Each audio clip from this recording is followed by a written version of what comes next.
Okay, we're back for more games and action fun.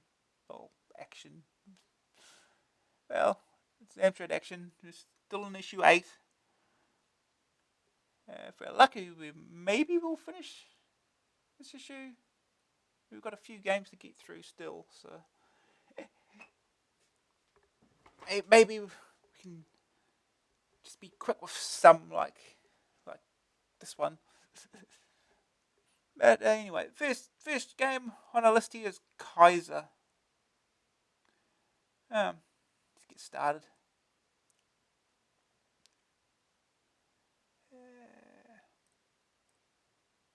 If any of you out there suffer from the strange desire to become the German Kaiser, then, to use an old computer game review cliche, this is the game for you. Even if you don't wish to achieve Kaiser status, you may find something to intrigue you if you have an interest in strategy games. Kaiser is a game for 2 to 9 players, in which the aim is to manage land, taxes, and armies, etc., in order to win Lebensraum and domination of the other princelings with similarly grandiose ideas.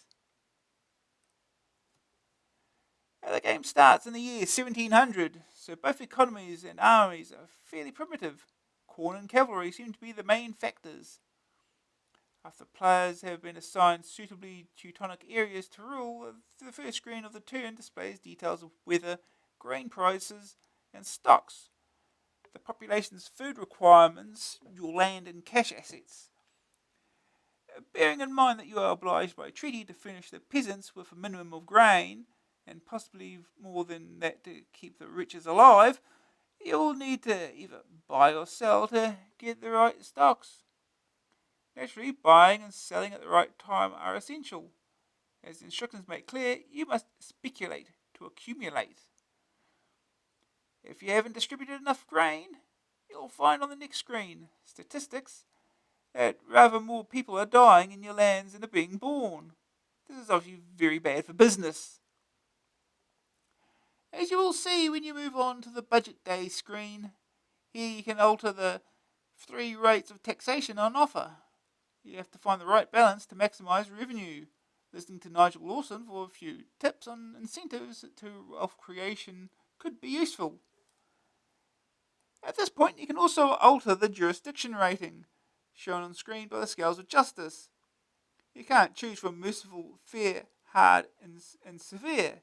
If you choose the first, the cunning population will probably cheat your exchequer out of loot, thinking they won't be punished even if they're caught. Go for the severity and you'll lose money as the peasants flee your heavy-handed justice. You can now spend money, if you've got any, on your way to Kaiserhood. You'll need to expand your principality, building houses, palaces, and cathedrals. But you can't build a cathedral, for example, until you've grabbed at least 25,000 acres. You'll also need huge cash reserves to back up your expansion. Well, there's always war, isn't there? The army's puny to begin with. But if you acquire enough cash, you can recruit cavalry, artillery, and infantry, either from the local population or in the form of mercenaries. You'll need to take them on maneuvers, and this will cost money. The problem with armies is that you need a minimum size before the program will allow you to go out and wage war. Unless you're a financial wizard, it could take some time. Once you're started, though, treaties can be made and battles fought. The more players, the merrier the war. Kaiser has entertaining elements, but is marred by the poor graphics and unclear type used for the display. And at least 2 people are needed to play it. Furthermore, it shows signs of a hasty translation from the German original. One of your taxes is a strange added value tax, while you're also able to recruit soldiers and get squadrons of cavalry. Kaiser may appeal to strategy fans, but it's unlikely to make many converts. The other ones should talk about typos. Second opinion. I can't say I enjoyed this very much. It reminded me far too much of old dictator games I played on ZX81. It may have some enjoyment as a multiplayer strategy game, but even then it will take a lot of enthusiasm from the players' parts to get much enjoyment. Much too old a game to have much appeal.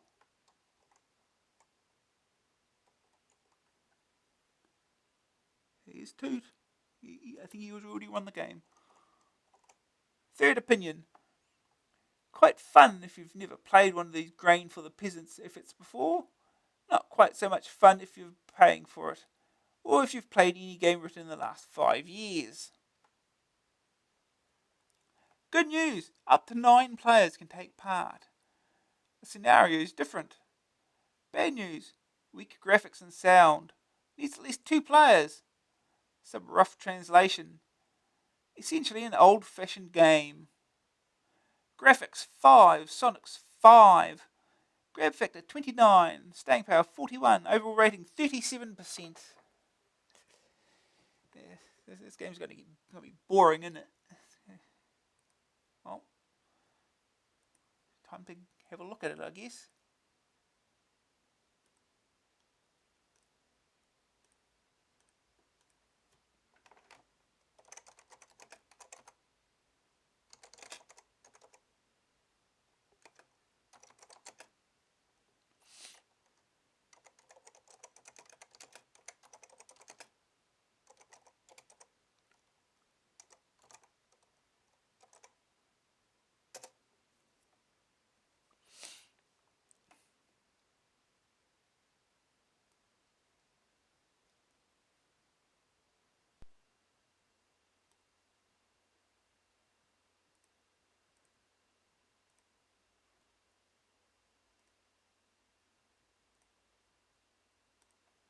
Okay,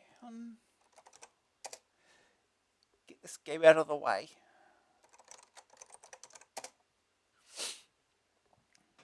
$29K basic. It's probably entirely written in basic. Load game from disk. No. How many players? 1 to 9. We can have 1 player. It says 1 player. I can't enter 1 though. Oh no, that's right. Numpad. Go hit numpad. For reasons, I guess. Name of player 1. No. Male or female? Male.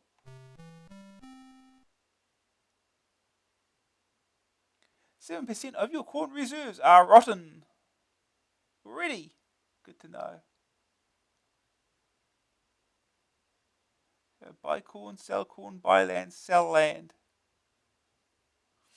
Got 10,000 acres of land. Got 30,550 bushels of corn. We can sell some corn. I gotta push the numpad for some reason.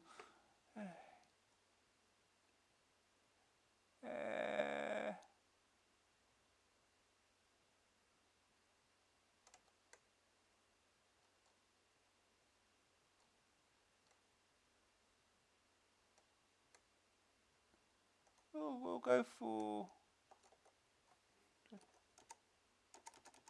10,000.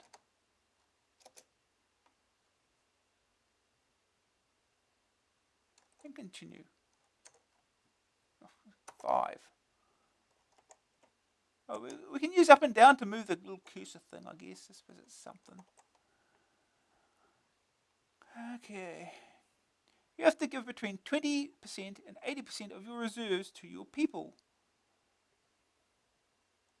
1 for maximum, 2 for minimum, 3 for the required, 4 for quantity in between, 4,510 to 18,040. The required.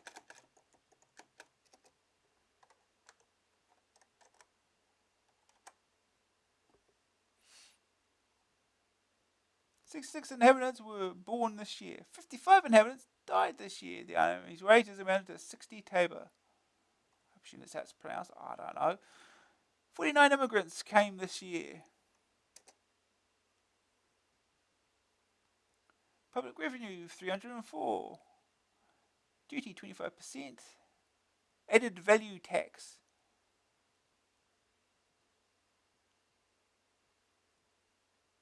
Anything like value added tax, I wonder. Income tax. Jurisdiction. Fair.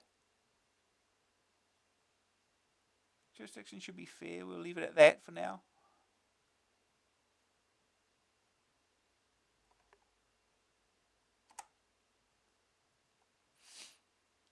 Treasury, 11,171.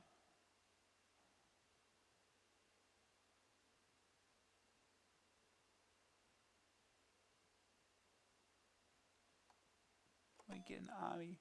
What for? What for? Ranging. What's ranging?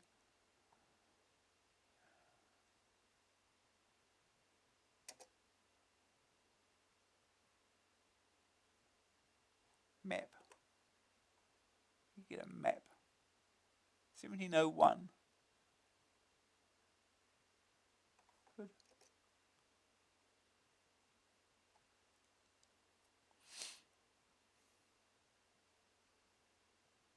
This is where we buy things. You'll get a marketplace. There'll be. We'll get a mill. They'll buy things. And a marketplace. Into turn. Okay, next turn. Dryness, famine is imminent. 35% of your corn reserves are rotten. Oh no. We need to buy some corn, won't we then? How much?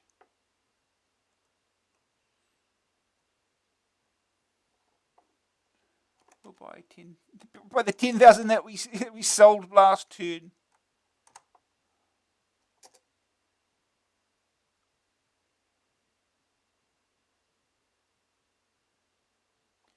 And continue.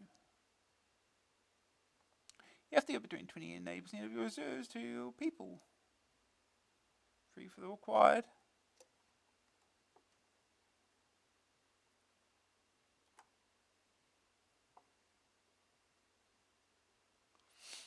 Three inhabitants were born this year. 40 inhabitants died this year. The army's wages amounted to 60 taber. If your markets, you earned 155 taber. Your mills produced 281 taber profit. Excellent. Public revenue. Duty. Yeah. Okay.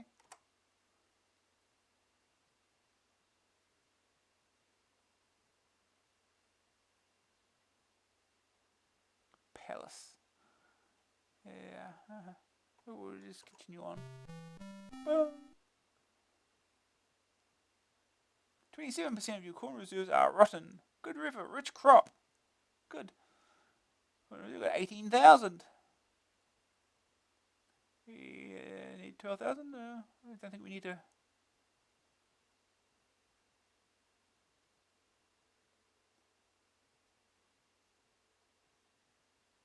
Sell or buy any.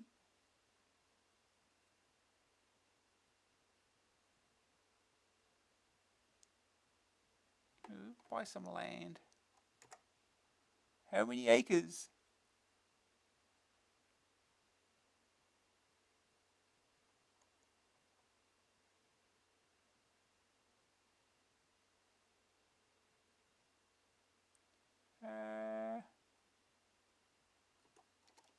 Go with 200.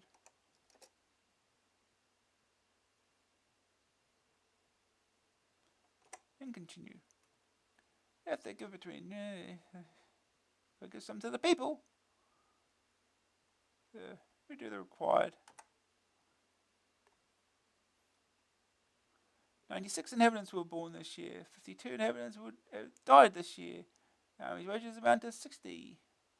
For your markets, you earned 252. Mills produced 457.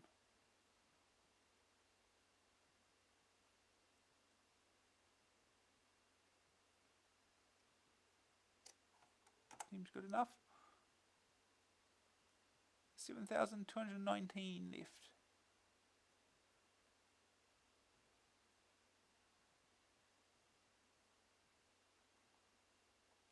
Another marketplace, shall we? Yeah.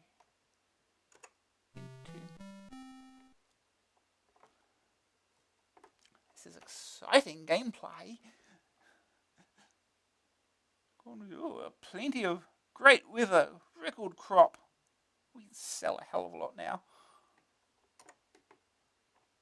We need 12,000. We can sell. We'll sell 10,000, shall we?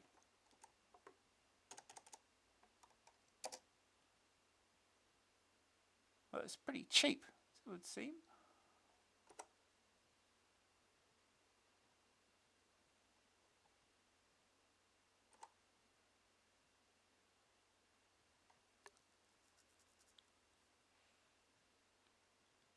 "53 inhabitants were born, 60. Uh-oh.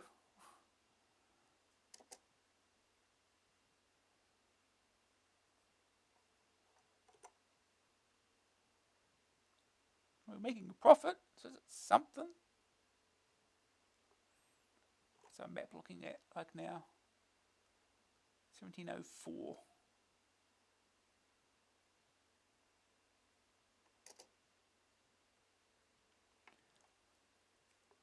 Right.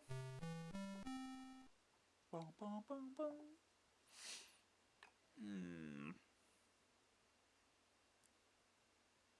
Great, good weather, rich crop. Yeah, I think we're right there.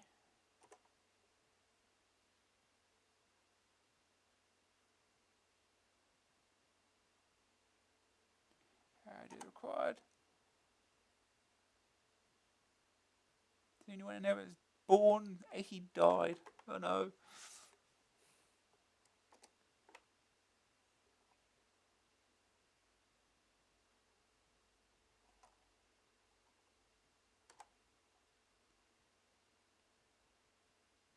Can we do anything with the army yet?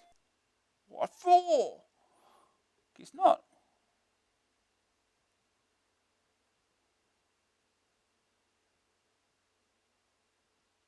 Have another mill. Why not?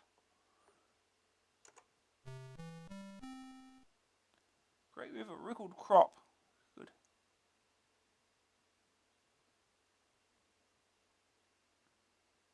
We'll do. We'll give the peasants the maximum amount of crop. One for the maximum. 161 inhabitants were born. This corn makes babies, I guess. I don't know. 34 inhabitants died. Army's wages amounted to 60. 33 immigrants came this year.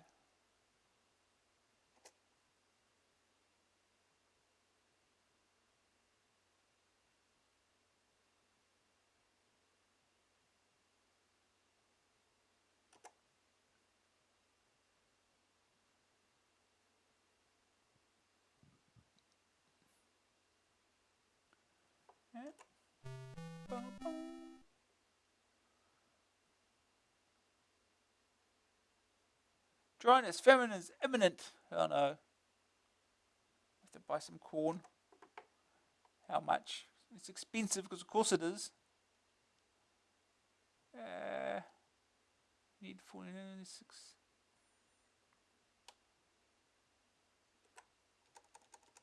Need a minimum of 6,000. So.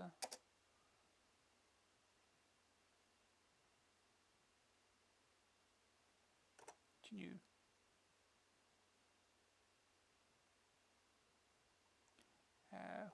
We'll do a mount. Make it.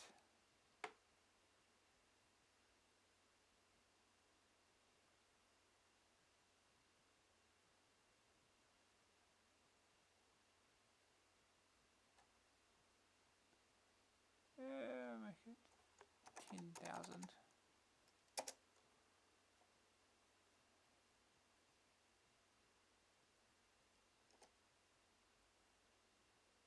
This is exciting.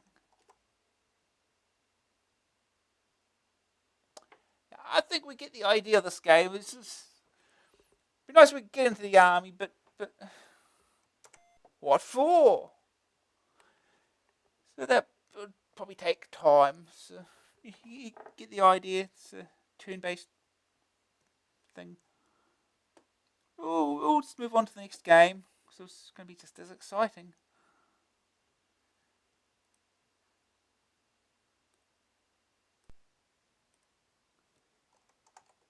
The next game is Bridge Player 3 by CP Software. Yeah. If you want to play bridge, you've got a slight problem. How are you going to find 3 other people to play with? A computer bridge program could be the answer. A program that bids and plays 3 hands and does the scoring in the bargain. Bridge programs are none too common. Good ones are distinctly rare. Prior to the release of Bridge Player 3, old owners had to use Kuba's Bridge, a rather weaker if it would do without. It's not just a question of low demand. Bridge programs are very difficult to write compared to computer board games. They take a lot of time and consume large amounts of memory. Do they?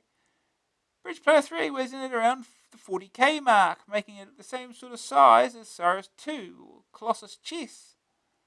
Both of them strong chess players by human standards. Bridge Player 3 is much weaker. You certainly do not have to be a strong player to hold your own against it. Of course, bridge is a very different proposition from chess. For a start, there is a sizable element of chance in the game. You can bias the spread of honours in your favour if you want to be declarer, but there is no way to bias it against you if you want to practice your defensive play, an odd omission. The real area of difference and difficulty is bidding. Here you have to rely on your computerized partner to behave sensibly, and this can be truly nerve-wracking. Bridge bidding is a complex business even with a human player, and thorough understanding of your partner's bidding system is essential. The documentation is rather light here. The program uses the ACOL system, but if you don't know what that is, you won't find much help in the manual. It is in fact a fairly natural and sensible system, but the program does not apply it with tremendous skill. It seems to make game bids on scant information, or even against the evidence it has. As for slams, CP claims that it will recognise but not initiate Blackwood. In practice, it jumps to slam so rapidly you'll probably not have time. These sort of drawbacks are commonplace in computer bridge and should not be allowed to obscure the program's strength in card play. As declarer, you'll find east and west worthy opponents, while in defence, north is a useful ally. Strong players that won't have much to worry about, but novices should find the program very helpful as practice. Another area where BP3 comes up trumps is on playing options. As well as biasing the deal, you can set the bidding system's no trump to weak, strong or variable. Though the manual doesn't explain this last setting properly, or dispense with the bidding entirely and simply state the contract you want. During the play of cards, you can peep at the other player's hands, examine those tricks already played, or restart the hand altogether. You can also abandon the hand without score, or claim the rest of the tricks. There are a few options. Stepping back, there's not one here, is there? No. There are a few options, stepping back through the play, or conceding the rest of the tricks, which should be available and aren't, but these aren't hardly serious omissions. A must for all bridge playing Arnold users out there. Second opinion. Bridge is a game that's played in pairs in which you have to kick your partner's shins to cheat. It's played by retired army officers, ancient vicars, and Egyptian film stars. As you will realise, I'm so ignorant that there's nothing useful I can say about this prog. Good to know. A bridge program loses much of third opinion. A bridge program loses much of the fun of the real thing because you don't have an unpredictable human to react to. This one won't suit beginners either unless they get additional information on bidding, which I needed particularly when the computer started making weird bids. Not bad for those who know the game, but otherwise too expensive and too complicated. Green screen view, perfectly clear but unspectacular. Good news! Good range of options. Strong card play. No need for 3 other players. Bad news. Poor documentation. Bidding can be erratic.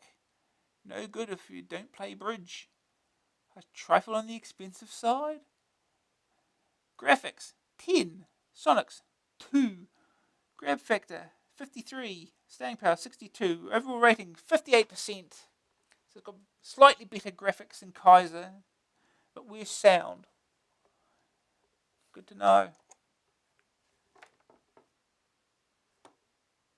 Okay, let's get it ready then.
Okay.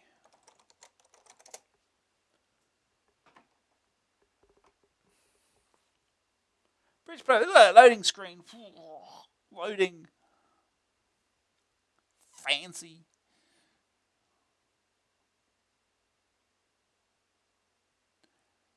Do you want the computer to deal the cards? Or do you put a deal of your own choice? We'll take a random deal. Do you want north-south, your side, to always have more points than east-west? North-south usually not always to have more points than east-west. 3 randomly dealt hands. Let's go for randomly dealt hands. X and Y. X to bid and play the hands. Y to merely play the cards. I'm not sure how the bidding works, but I've played canasta before, but not bridge. So skip the bidding. Do you want to see the hands of north and south only? To see all 4 hands. Sounds like it's cheating either way. Hand number 1 coming up. Enter contract. No. Hand number 2 coming up. Oh, we have to do that, do we?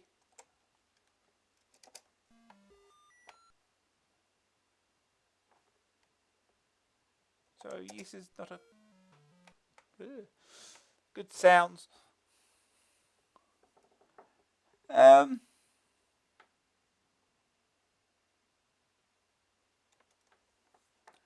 Think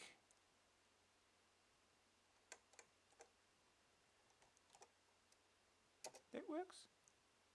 Yep. Enter declarer north or south only.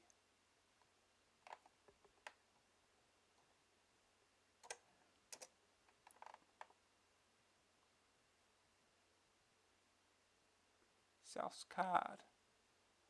7 clubs. Yeah.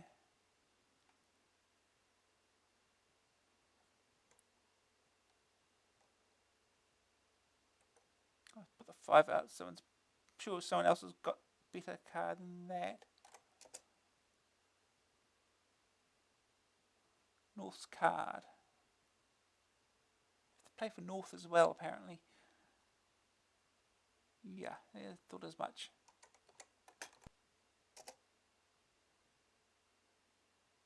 Someone's got the ace as well. He does. Of course he does.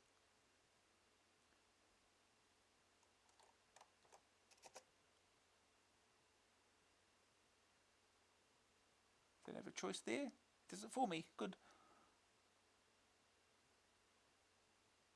Two of hearts.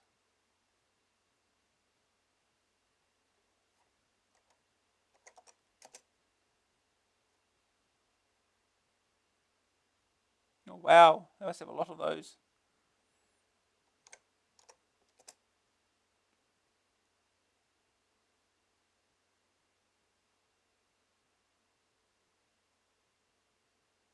There's a choice there.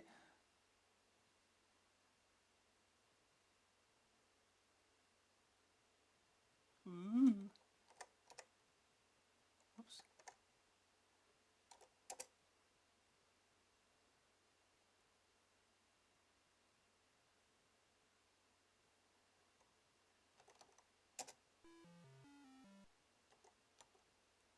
Diamonds, right?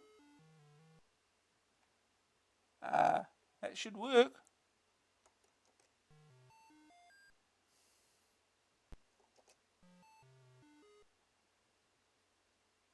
Yeah. Self Sky, yeah, I'm self. We've got an ace of diamonds, so I want to put out the ace of diamonds.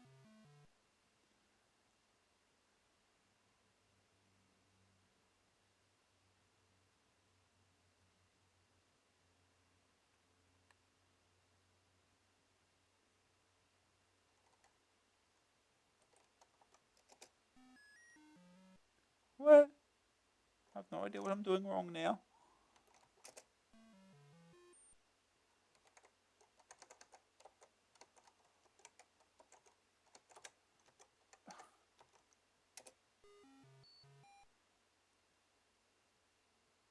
This diamonds are some other letter.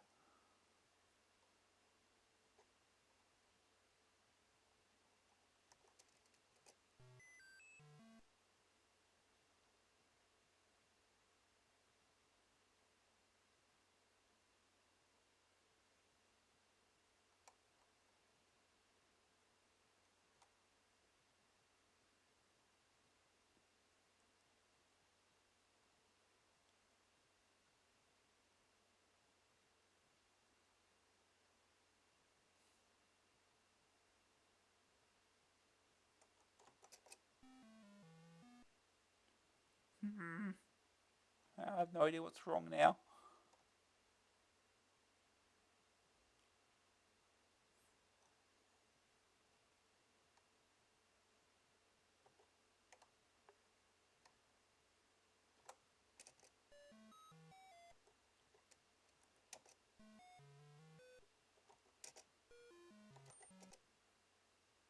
Oh!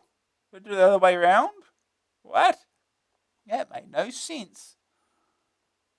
Why does it suddenly not work there?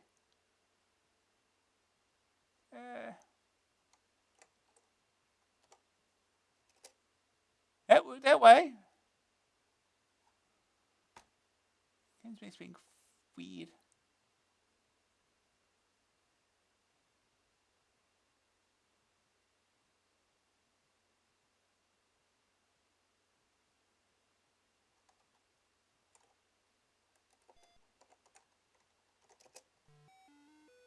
What? Weird.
T for 10 is T, apparently, and don't use 0.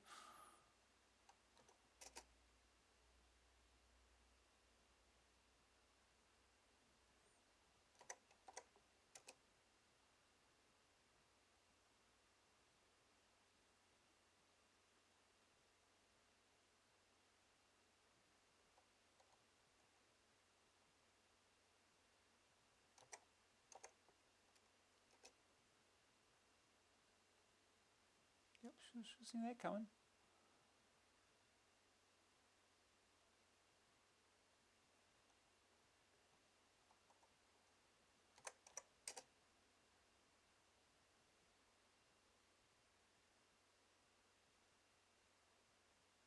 Oh, should have left there. Should have done that other way around then. Wonderful. Yeah. Lost.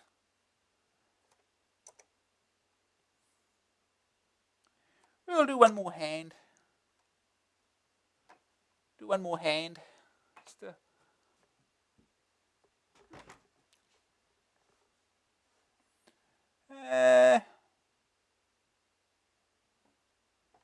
sure.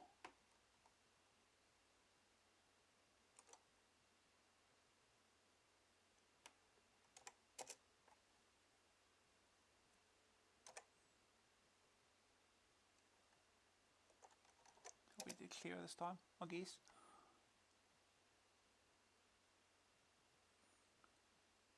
Oscar, let's see.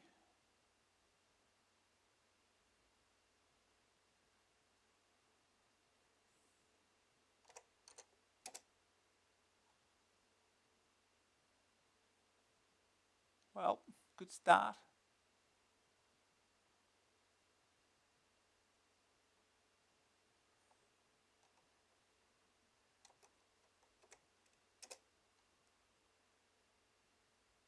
Of course, typical.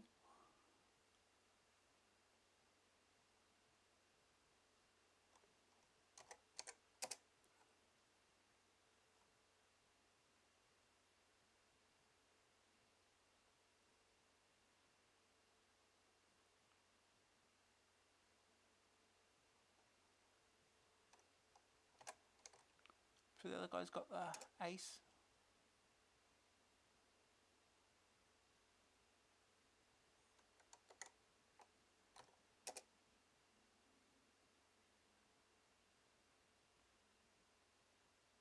Didn't even have to use it. Well, there you go.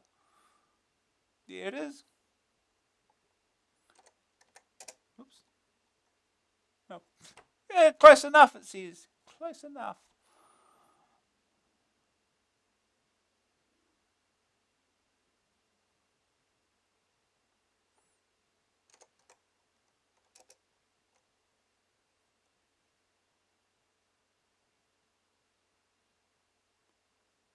Okay.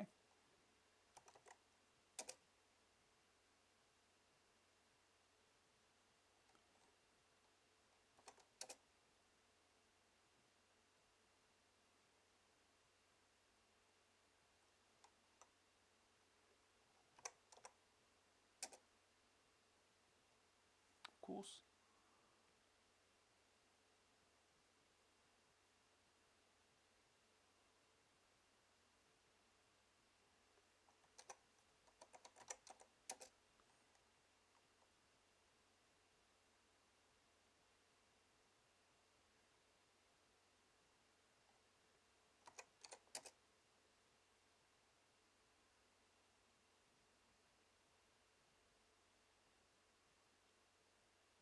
Wait, what?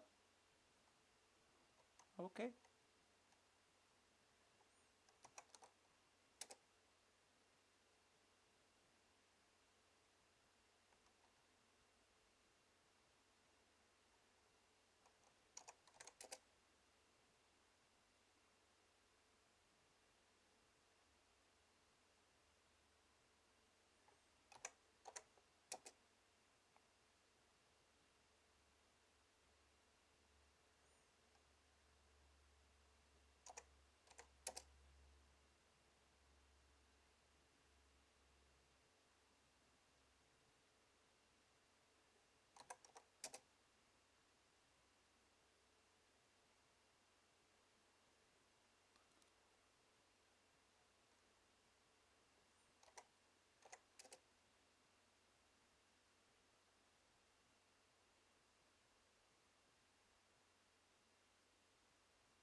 Well, save that to the end, huh?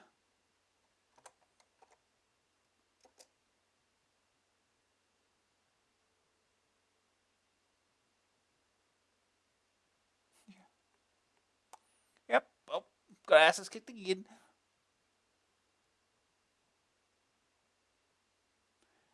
Yeah, you got an idea. It's bridge. That's pretty much what it is. Let's get on with the rest.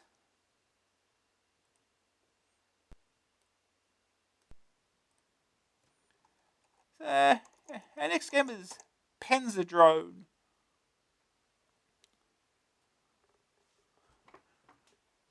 Okay. Although build is a game of senseless destruction, Panzadrome has a lot more to do with senseless frustration. The Panzadrome itself is an island teeming with robot tanks strewn with landmines and bristling with gun turrets, all of them hostile. Now all you have to do is destroy it, all of it, the whole island. Your vehicle is displayed in detail at the start of each game. First as its main components, chassis, wheels and 90mm gun, and secondly as a whole. This then drives off the side of the screen, and you switch to the overhead view in which you on an area of island complete with buildings, roads and a stretch of beach. There's also I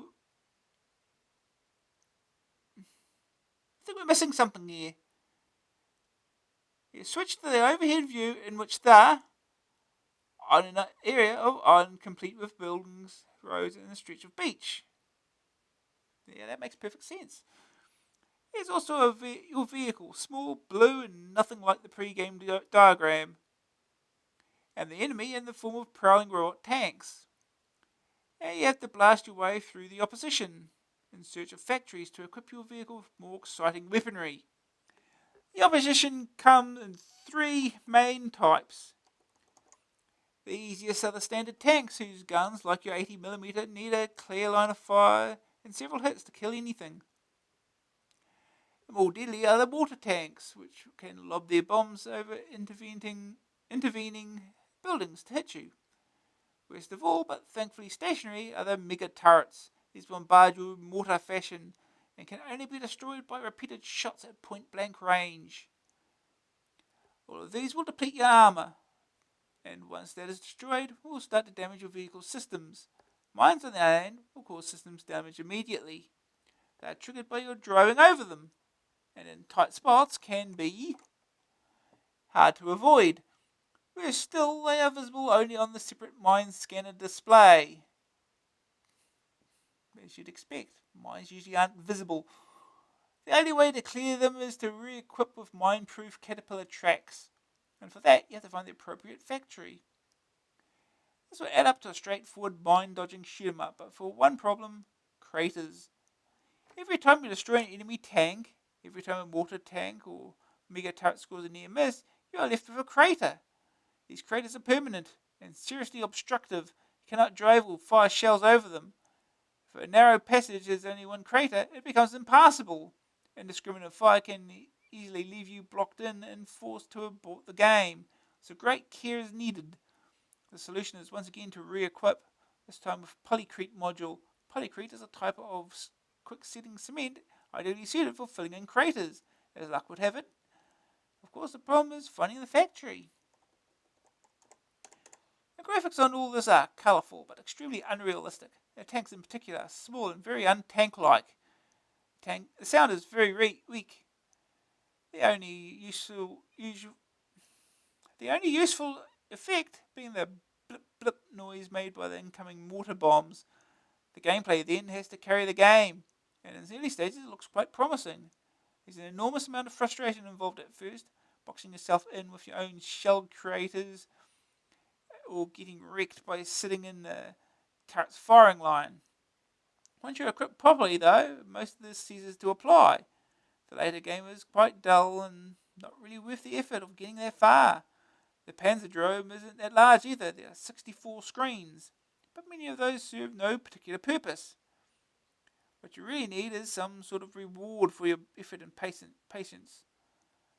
What you get is more of the same, and a score apparently fixed at 0%.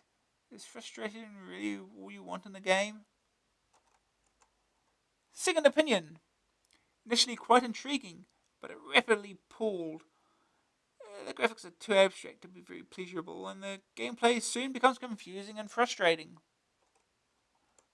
Third opinion. The graphics are the most disappointing thing. After all that build-up with high-res tank pictures, you get a garish bunch of blocky colour. Gameplay I found distinctly frustrating because you can get trapped so easily, and one mistake may blow you away and you'll have to start all over again. There's a fair amount of improvement in my book. Good news! Plenty of tough opposition to blast through. Your equipment varies the gameplay.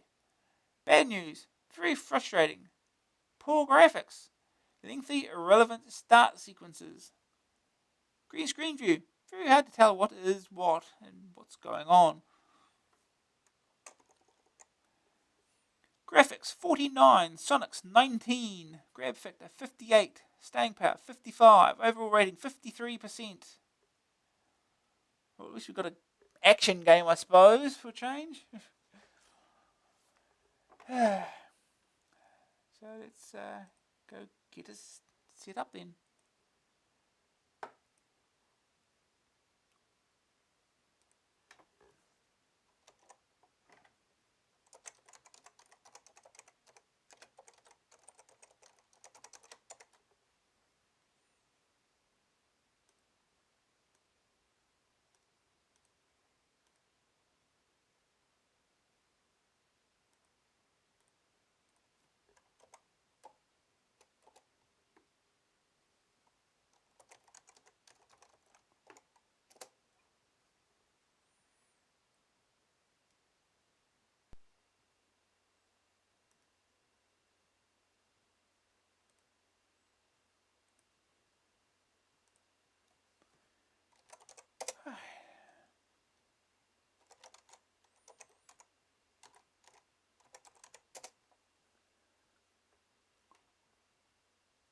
Panzadrome. Ramjet presents Panzadrome, the Silicon Rules, Part 4. With 3 before this. Also, Silicon with 2 C's. Silicon.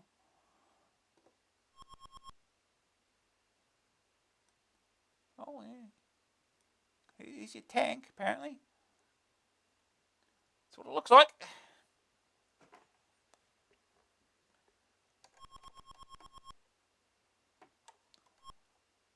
Haltech T717 main chassis, stone GFXX wheels, TS80mm single shot turret. It got show off all them colours. Activated. Off it goes. And this is our game. This is a tank apparently.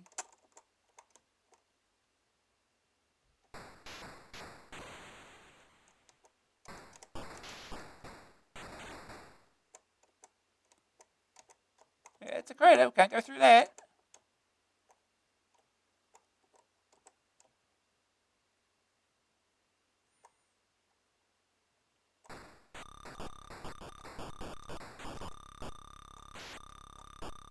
Jeez, get me out of here.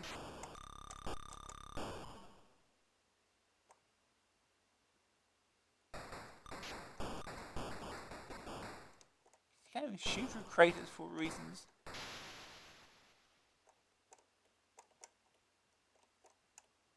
So, we have a map here.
I run out of ammo or something stupid. You've completed 0% of Panzadrome. Excellent.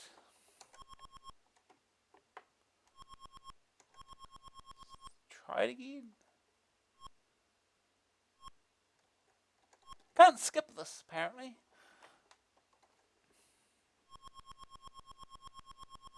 Just looking through all the colours.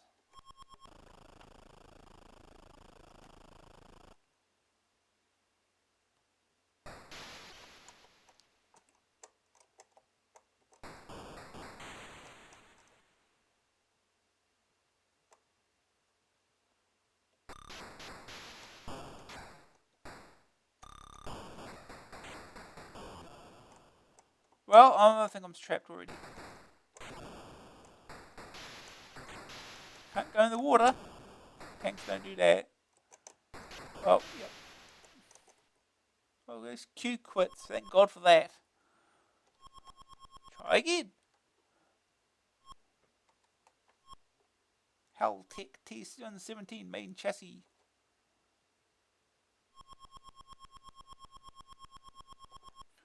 Make sure not to go that way.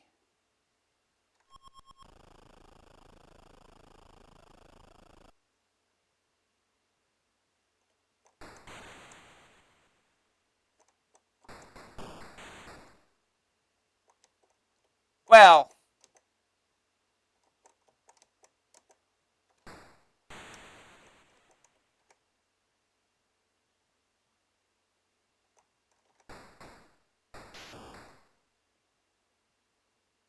Well, that was unavoidable. Try again. See what they mean about getting stuck between craters.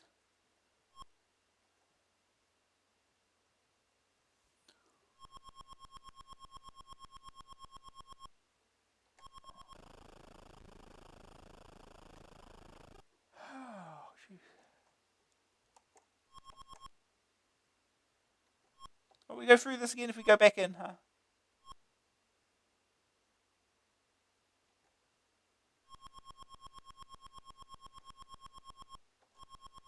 How to annoy players. And then go through the start sequence again, because he went backwards.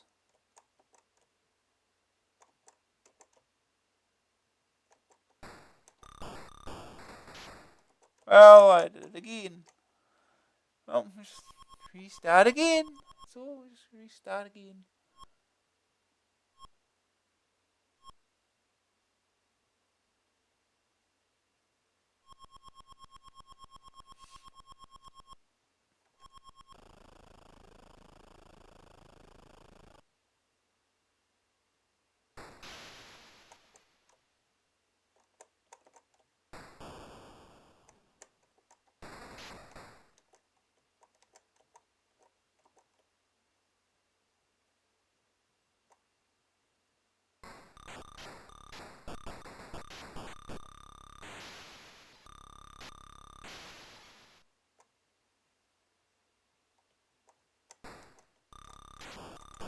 Get out of here.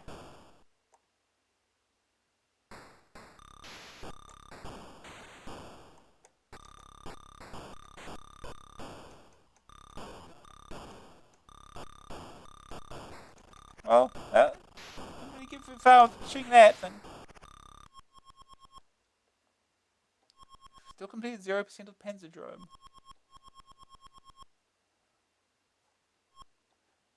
Find a factory somehow.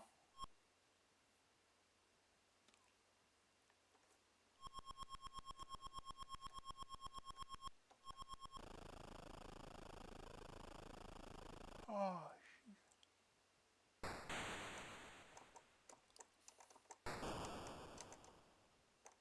oh no, no.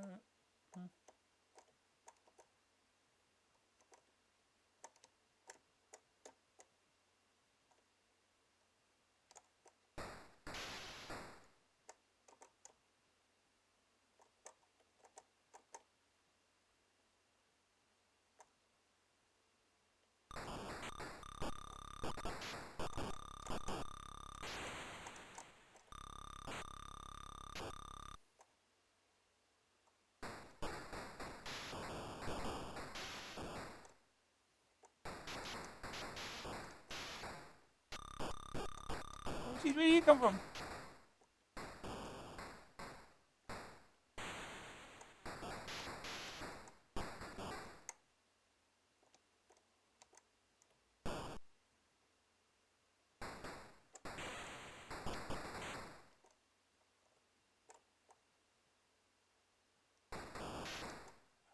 Jeez, they respawn? To make more craters, I guess.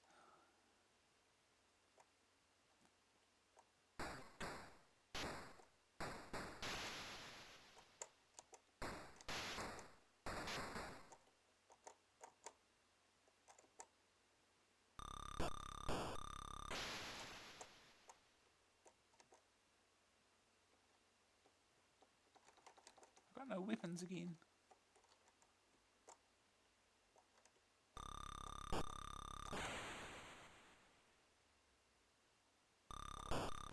Nope, that did nothing for me. Completed 0% of Panzadrome. This is a game.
I would destroy that. Didn't do anything I shouldn't have done.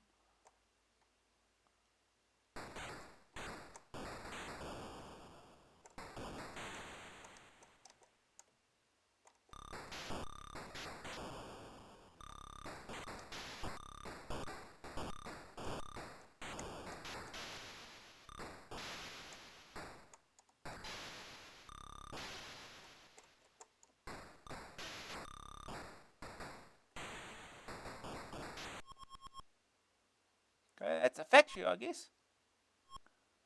So,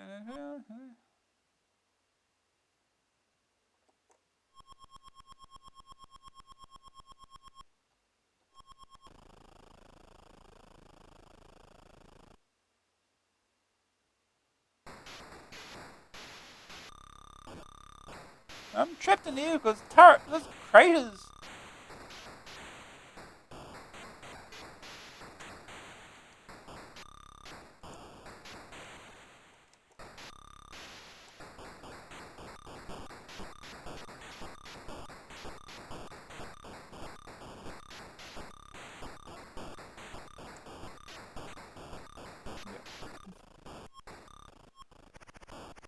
Dead. Still completed 0%. Yeah, I get the idea he can't get more than 0%. Good game.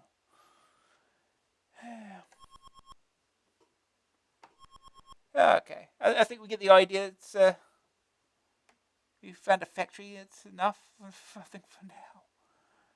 On to the next game.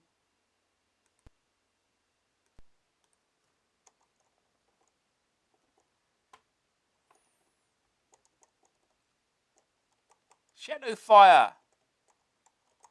Outstanding, suddenly different, fantastic soundtrack. Gameplayers will rave over it. Zap 64. Now playing on Amstrad.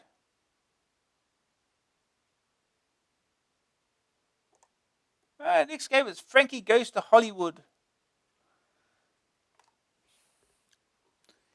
Game where you probably have a bit of trouble figuring out what's going on. Might have to look up the controls, I think, on this one too. We get to it. Anyway, first the review. The game doesn't have a lot to do with the group, but identifies well with their image. There are all sorts of weird elements, providing plenty of variety to their action, but nothing controversial, except for the now aging recording of Relax on the B side of the tape. The game begins in Mundanesville, where our undetailed and badly animated character can wander through streets of boring terraced houses. These are shown in a sort of 3D view, but there's very little depth to the screen. Each house contains 2 or 3 rooms with some mundane furniture, making every house look nearly the same and instilling you with a feeling of suburban boredom. Having lulled you into a sense of security and general disinterest, the game starts to spring the surprises. By searching the rooms and furniture, objects can be discovered, up to 8 of which can be carried at once. These may not have any immediate apparent use, but as more of the game is discovered, the need for flak jackets, pleasure pills, and wedding rings will become clear. They can be used in any location, but will disappear even if you use them with no real use. Having become familiar with their surroundings, you can start to work towards the main aim of the game, which is, in authentic 80s style, to become a complete person. To do this, you have to score 99,000 pleasure points. They get 4 bar charts to their highest point, and get 4 bar charts to their highest point. This will allow you to enter the heart of the Pleasure Dome. This is before Smash TV. Where, well, you'll have to find out for yourselves. The 4 charts are labelled with a symbol and are boosted by completing particular tasks within the game. When they reach the top, they cause a letter to appear, the 4 of which spell the word BANG. Some tasks can be completed in Mundanesville, but most of them take place on single screens of a surreal nature. The screens can be accessed by going through particular doors or by finding other locations where they can be directly entered. They appear as windows on the screen, and walking into them will take you to that location. This window technique is one of the best aspects of the game and is a novel feature. Each screen is a simple arcade type game, which may consist of a challenge of skill, reflexes, or puzzling. To win, the player will have to complete all of them. Another way of getting between these screens is through the corridors of power, a labyrinth in which it is easy to get lost. One other major feature of this game is the murder mystery in Mundanesville, which you have to solve. You have to find the killer by finding 23 pieces of information that will lead to the killer's identity. When you think you know who it is, you can accuse the suspect back at the scene of the crime. Get it wrong though, and you will return to the start of the game. The graphics are generally a little disappointing, particularly the main character, but this is made up for by the pleasant rendition of 2 tribes throughout the game, and a very addictive gameplay. As more and more elements of the game are discovered, it's very difficult to stop trying to be a real person, and you can find yourself playing for many hours at a time. Second opinion. I never thought I'd do what Frankie say, but this game almost convinced me. It's a very neat concept, and the goal of becoming a real person is one which will appeal to many of us who worry about our identities. The graphics are pretty naff, but don't really detract too much from the game. Third opinion. Tons of variety, sure enough. It's a shame about the miserable animation. It's certainly a clever idea. A graphic adventure which throws you into arcade sequences every so often. The arcade action is pretty limited. A must for anyone who wants a really original adventure. Otherwise, it's a bit disappointing. Green screen view. That animation really starts to drag, with no colour to distract you. Still, it certainly makes Mundanesville good and mundane. Arcade screens. The terminal room. You can access computer terminals and a disk drive to enter other rooms. Sea of holes. 6 oscillating holes, which owe more to Sergeant Pepper than Frankie. Cybernetic breakout. A vision of the computer classic, but there's only one thing to hit. Raid over Merseyside. Protect Merseyside from attack in a shoot 'em up. A ZTT room. A quick blast followed by some tough puzzling. Talking heads. 2 flags battle at a war of attrition. Shooting gallery. Take potshots at world leaders against a tough time limit. War room. Shoot symbols to access other screens. Good news! Many different elements and arcade sequences. A lot of depth to the game with new discoveries all the time. Many objects and puzzles. Good mix of arcade games and puzzling. Nice two tribes music. Bad news. Graphics are disappointing, particularly the main character. You may have difficulty grasping one or two of the concepts involved. Graphics 58, Sonic 74, grab factor 86, staying power 82, overall rating 83%. So it's been years since I played this. But we can try, I guess. This was released by Ocean, wasn't it? Yes.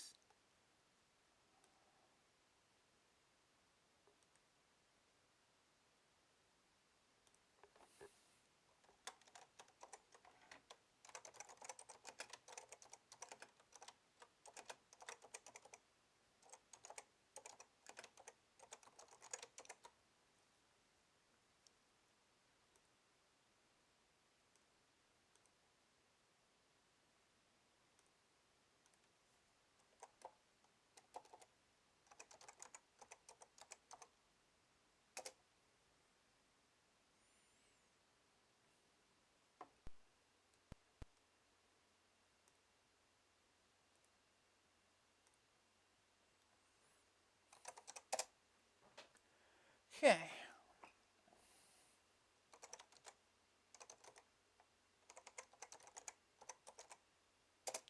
Run Frankie.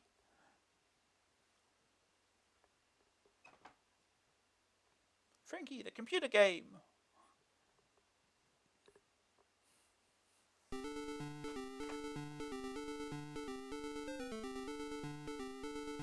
This is the game.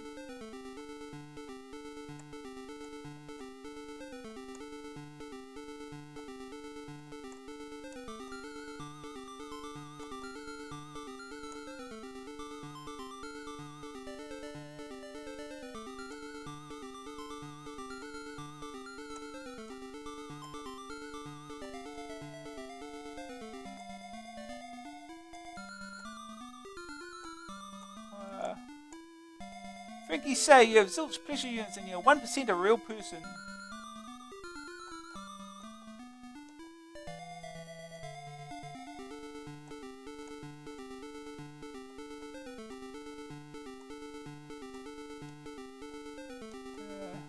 Oh, there you go. You're going to enter here. Frankie give you 1700 more pleasure points than your 1700.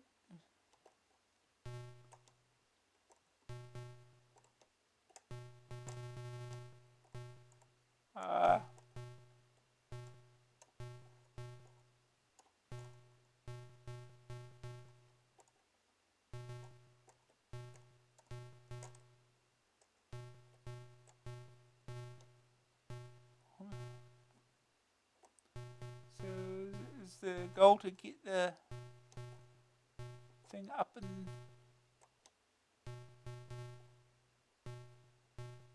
there, or is it just me?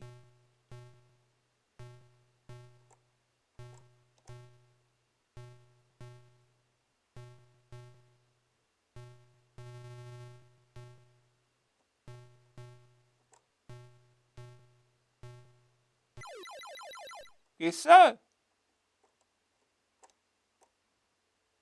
Frankie give you 3,400. You're 3% a real person.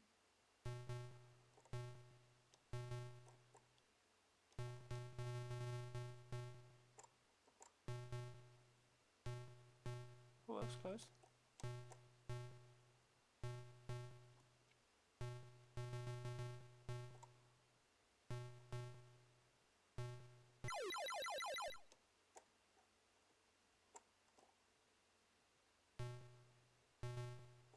How do I leave?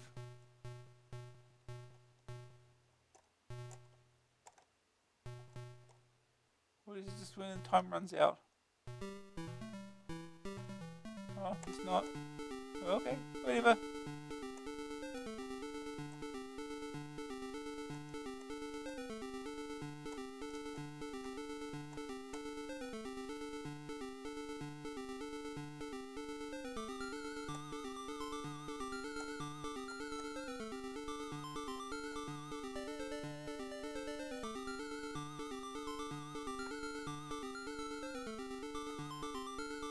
we go now.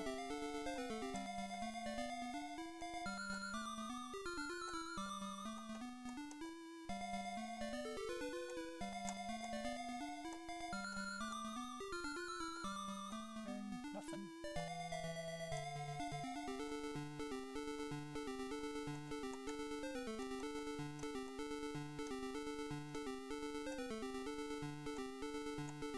Oh, here you go.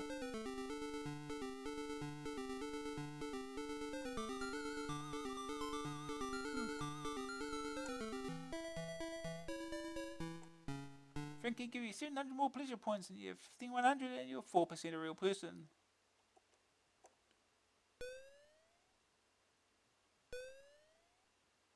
I have no idea what to do.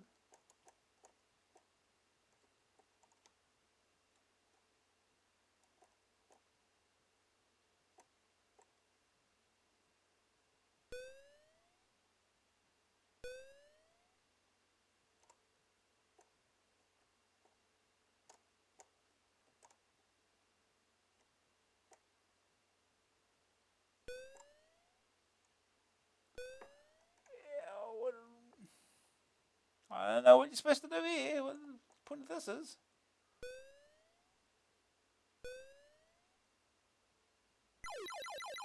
Oh, war.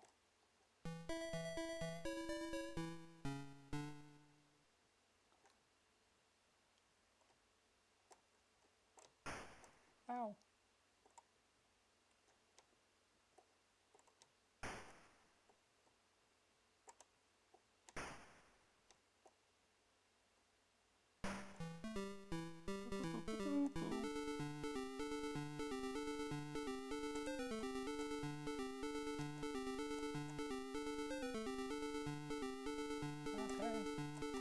We had to go through doors now.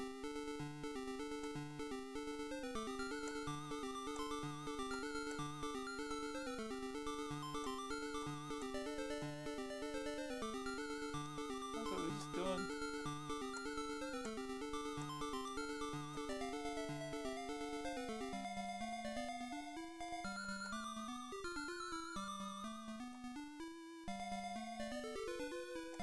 He's in here.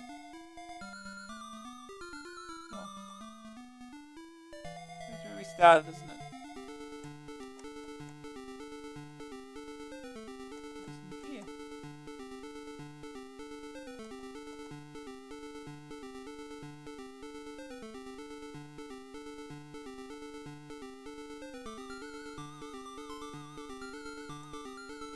Oh, it's this thing again.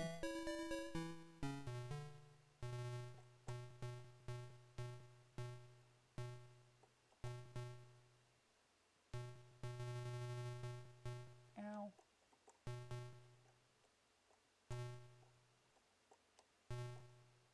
This place I couldn't figure out how to get out of.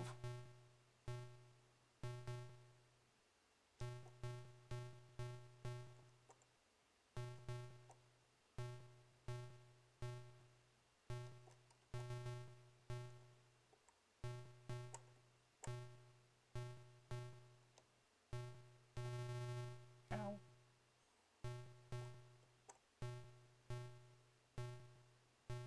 Almost. Ow.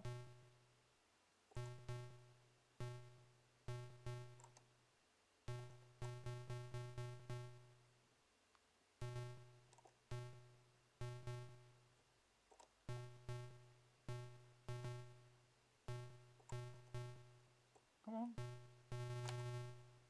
Ow. Oh, we did this. We did manage to do this a few times before. Come on. We can do this.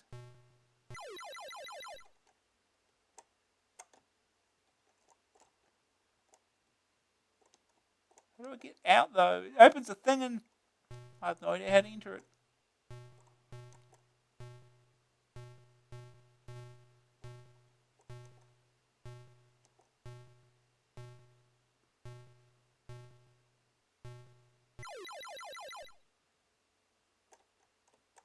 Here we go. Just like that. Okay. Security clearance required.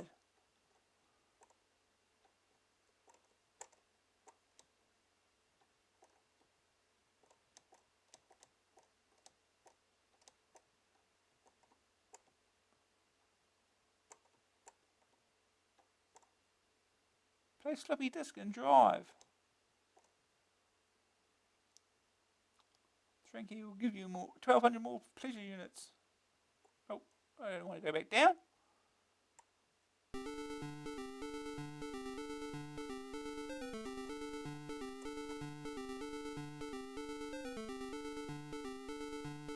the closet's open. What's in the closet?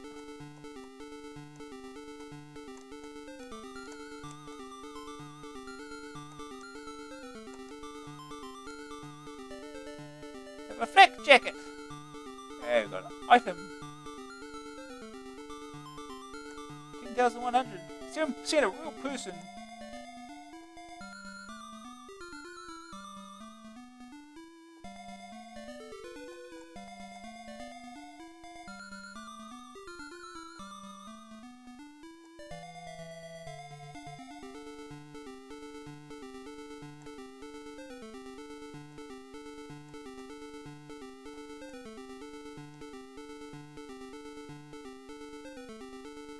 Flak jacket has no use for you here. I bet it's gone forever.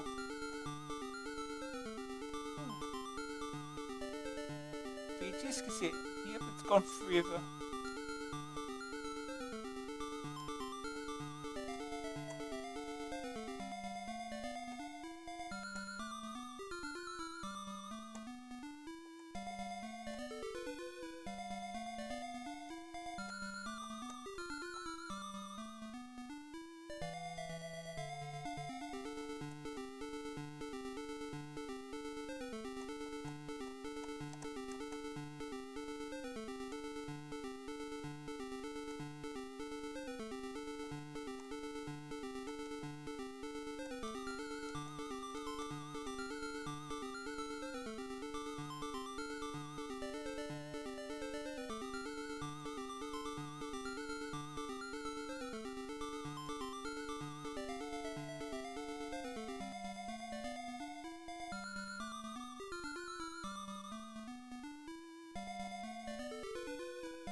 Winning ring. Bringing you 800 more pleasure units. 7,700.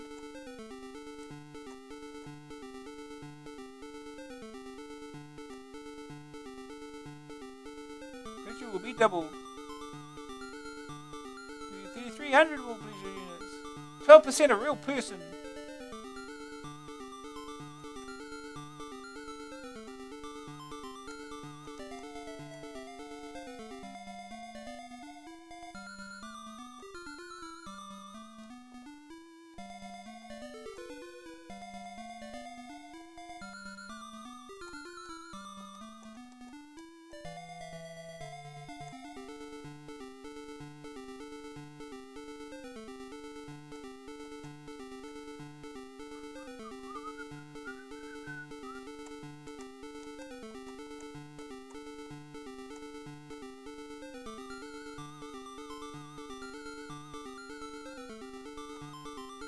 More items. Pleasure pill. Pain will be halved. 13% a real person. Have a pint of milk. A pint of milk. 15% a real person.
No. Flags are having war.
Did it?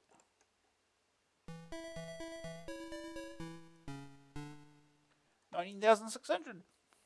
I have no idea what I'm doing, but security clearance required.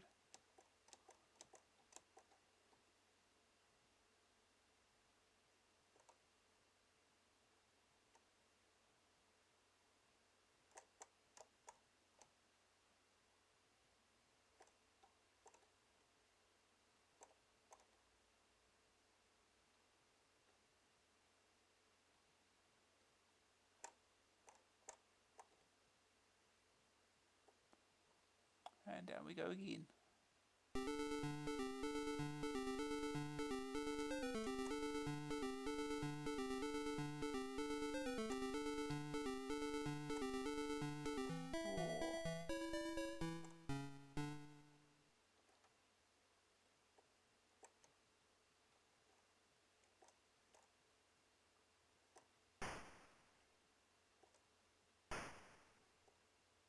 These all do damage, do they? Yes, apparently they do. Oh.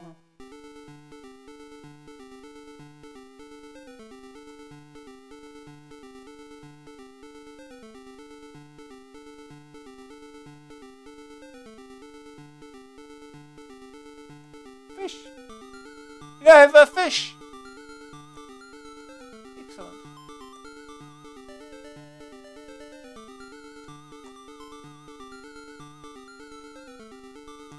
I have 2 fish.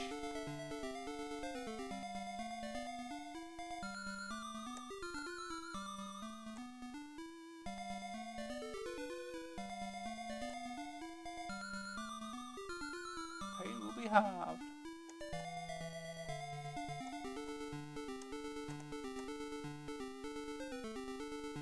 Simple. Rules of no use to you here.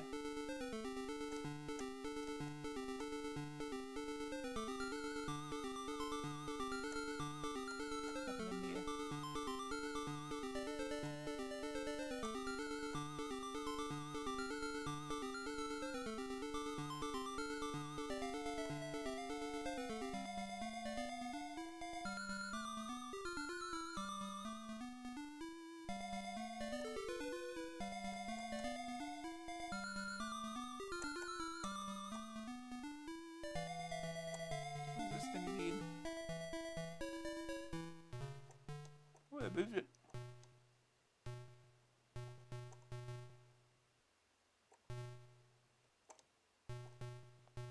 God damn it.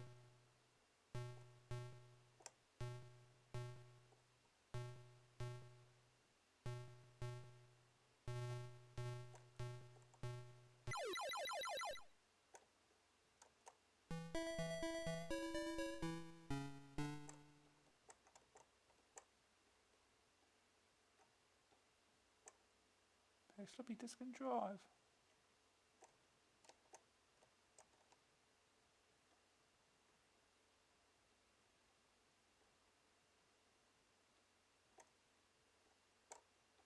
Security clearance required. I don't know how you get that.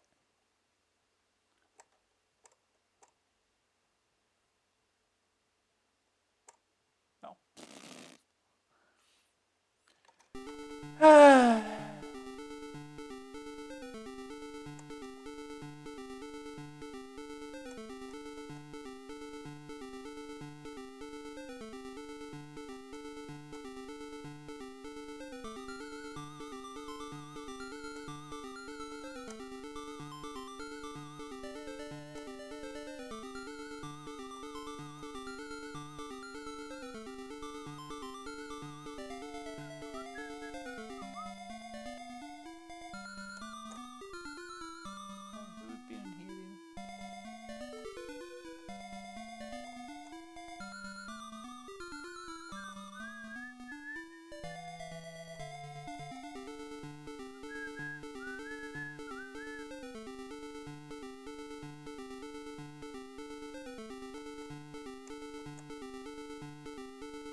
Items.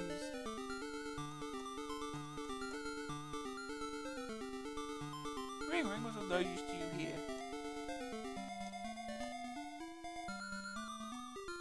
Pleasure pill.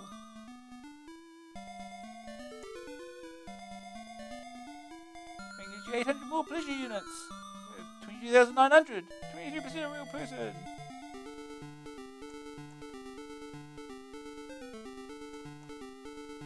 More.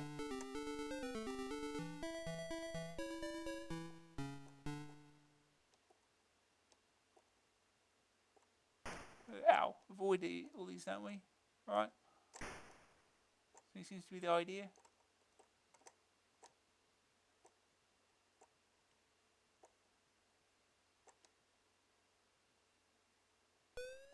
Oh, we can shoot them. Got a gun. Shooting them.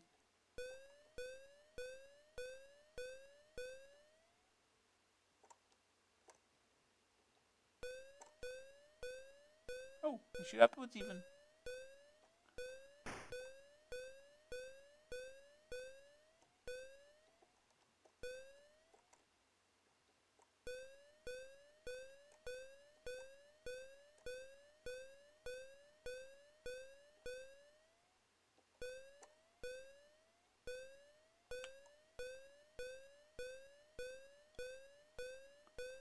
Can we hit something?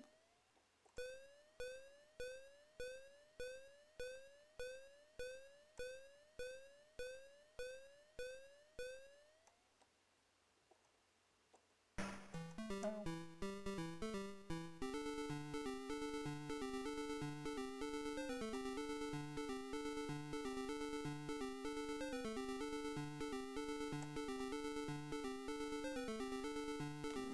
This is a game.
What do I do up here anyway?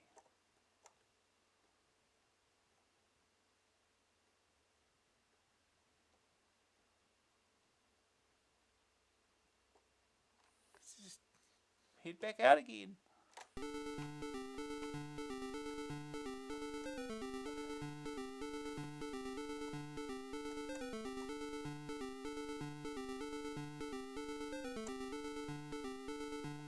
Wow. Okay. Frankie, give me points for nothing.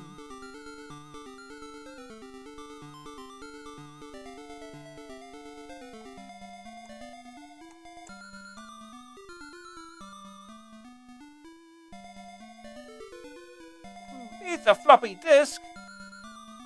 We have a floppy disk.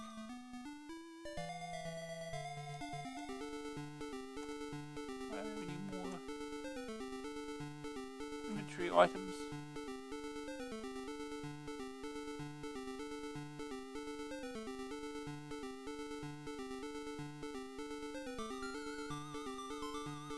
I'll go back to that room now.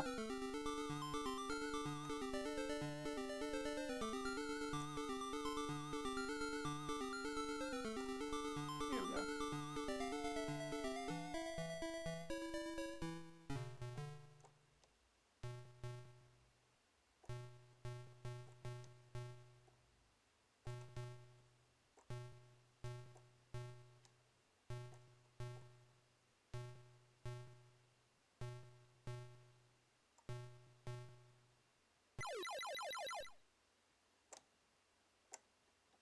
What is this room? Score 20 hits and win a prize!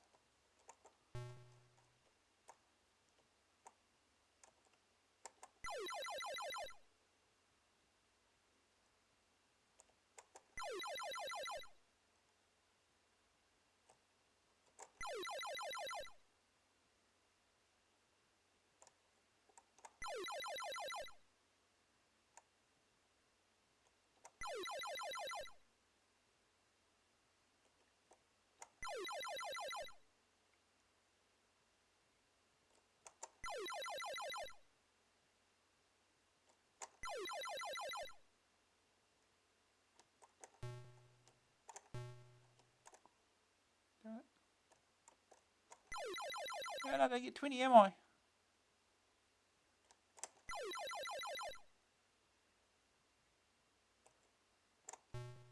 Missed.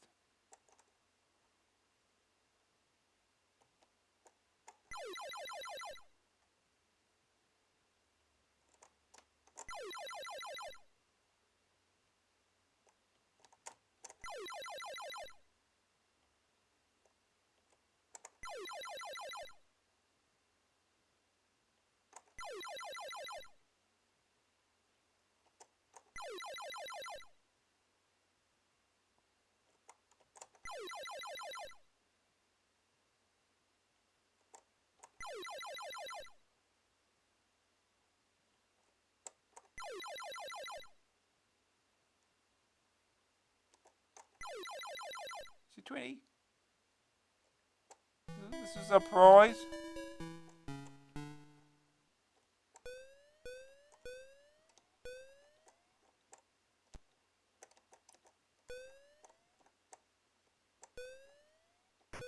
Ow. Ow.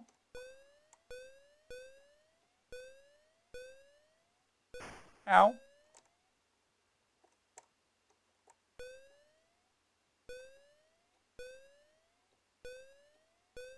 Ooh, hit a thing.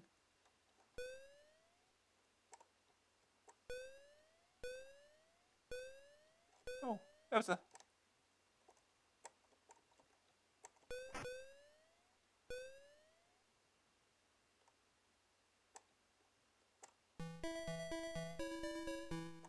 I'm doing this thing again. Flags at war.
Place floppy disk and drive.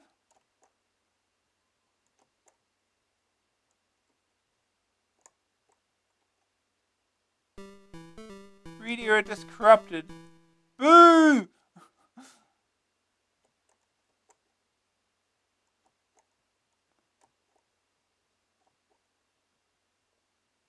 And the floppy disk is gone. Wonderful.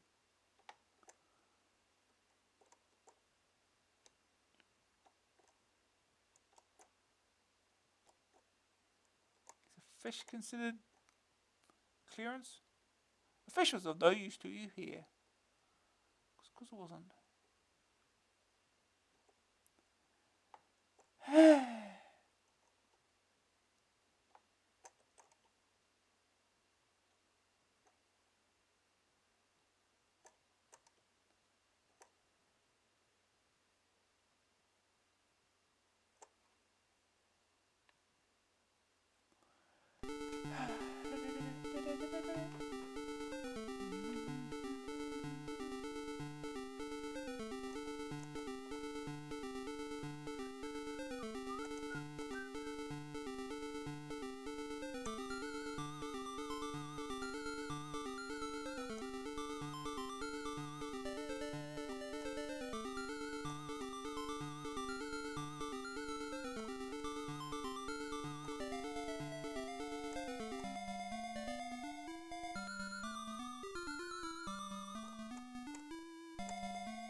We have.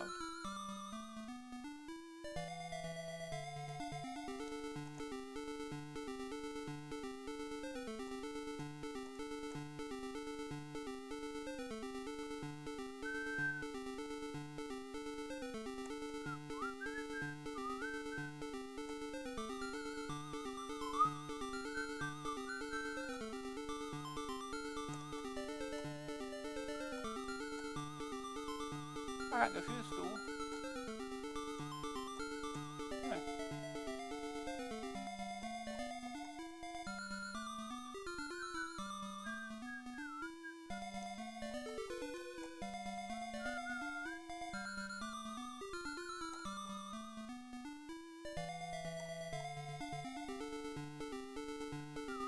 Hey, more floppy disks. Carrying all you can. Who's there? Pain will be halved.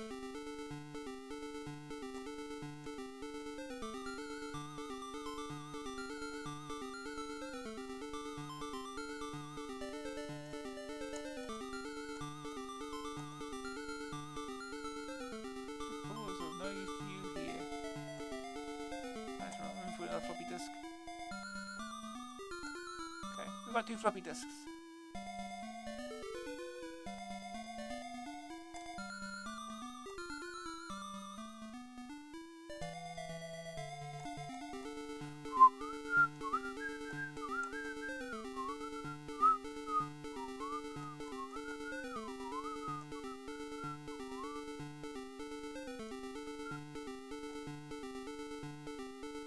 Carrying all you can.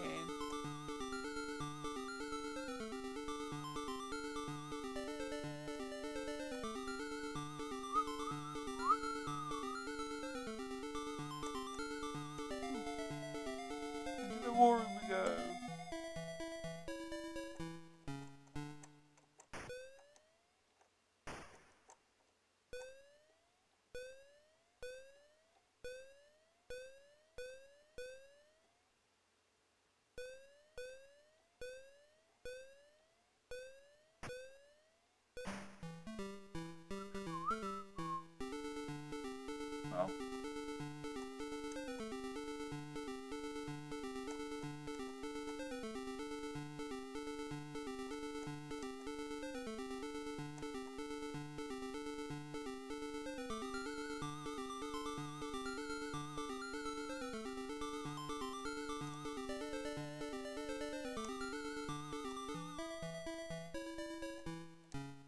door up here. Why is there a door up here?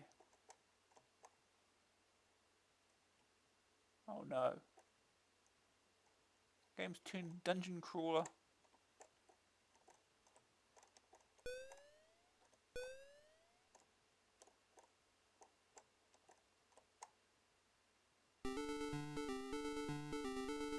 Okay.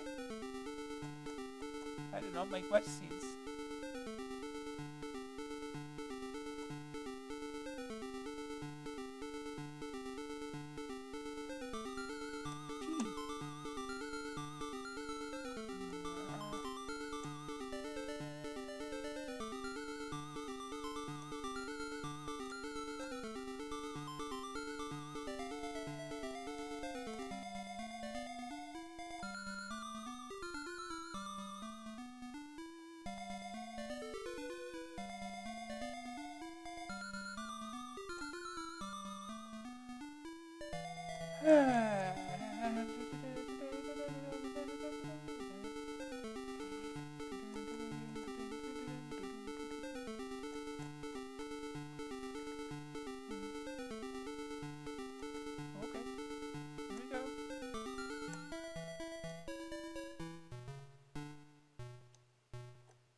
It was close.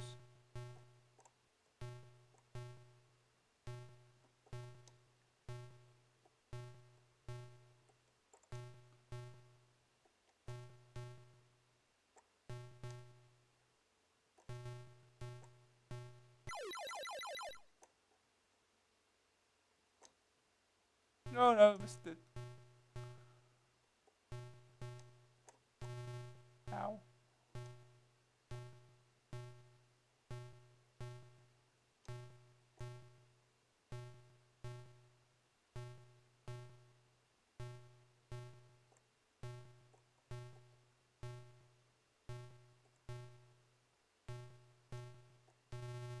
Ow. Ow.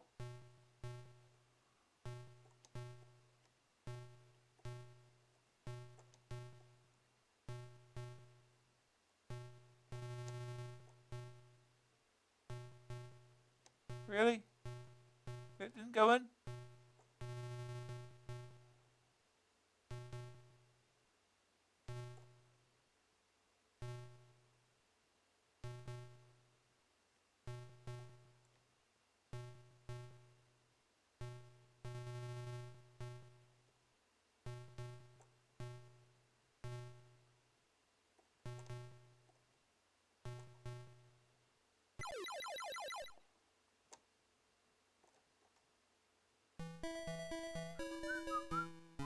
Scored 21 hits and win a prize.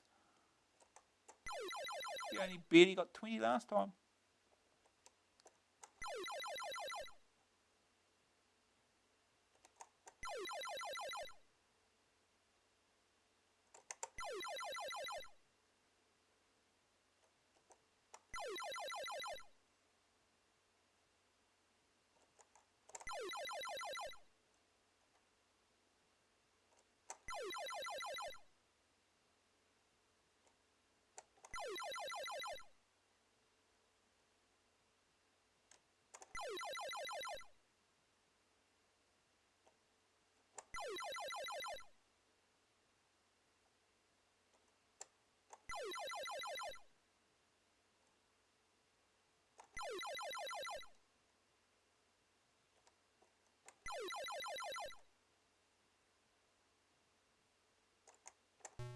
Ow.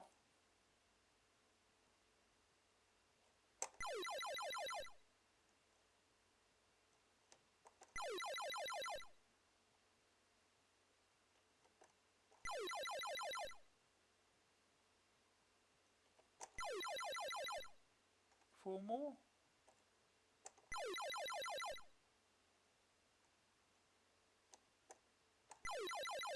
Two more.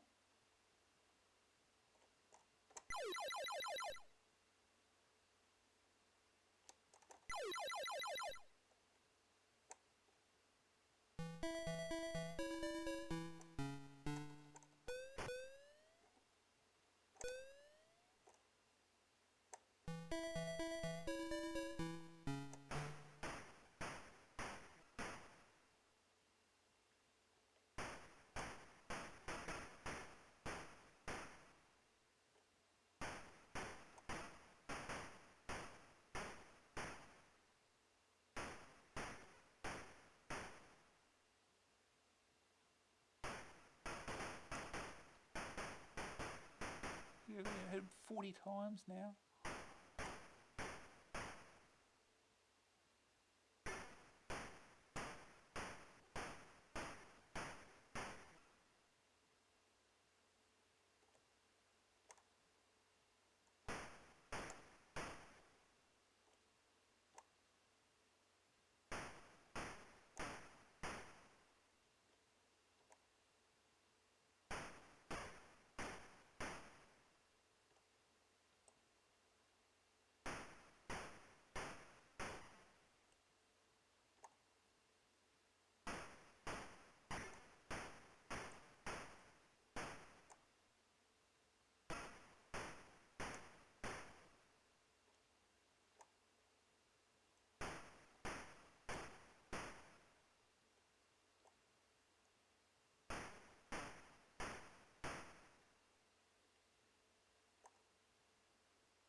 Place disk and floppy drive.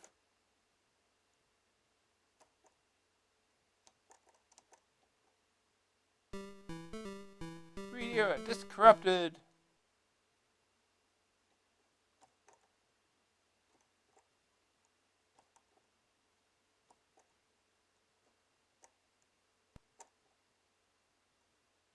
Booting from floppy. Progress.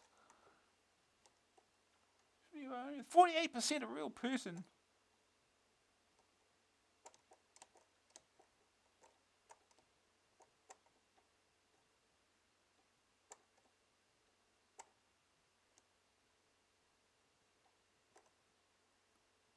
Security clearance required.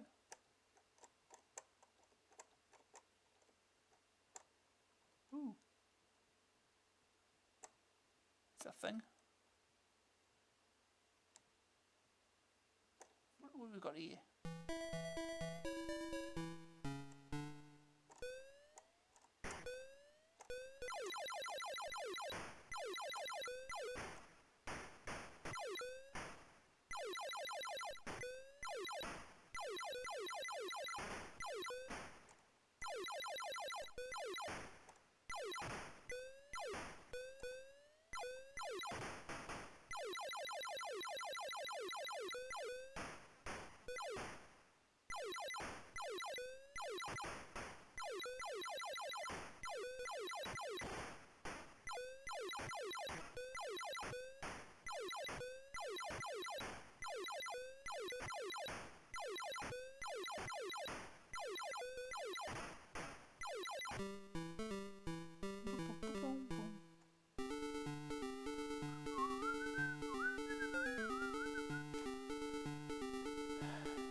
Yeah. You can play this for hours probably. Not get anywhere. But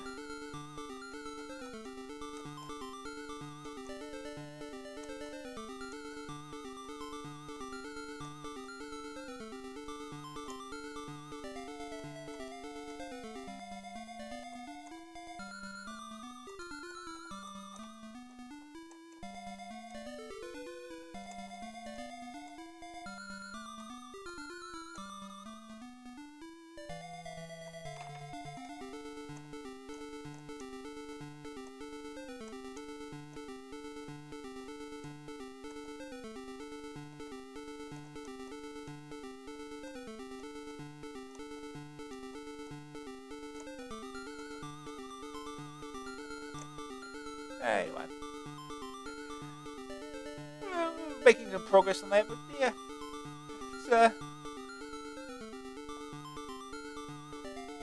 we'll leave it for now on that. So, move on to the next game. We've got plenty to go still here. Back to the magazine.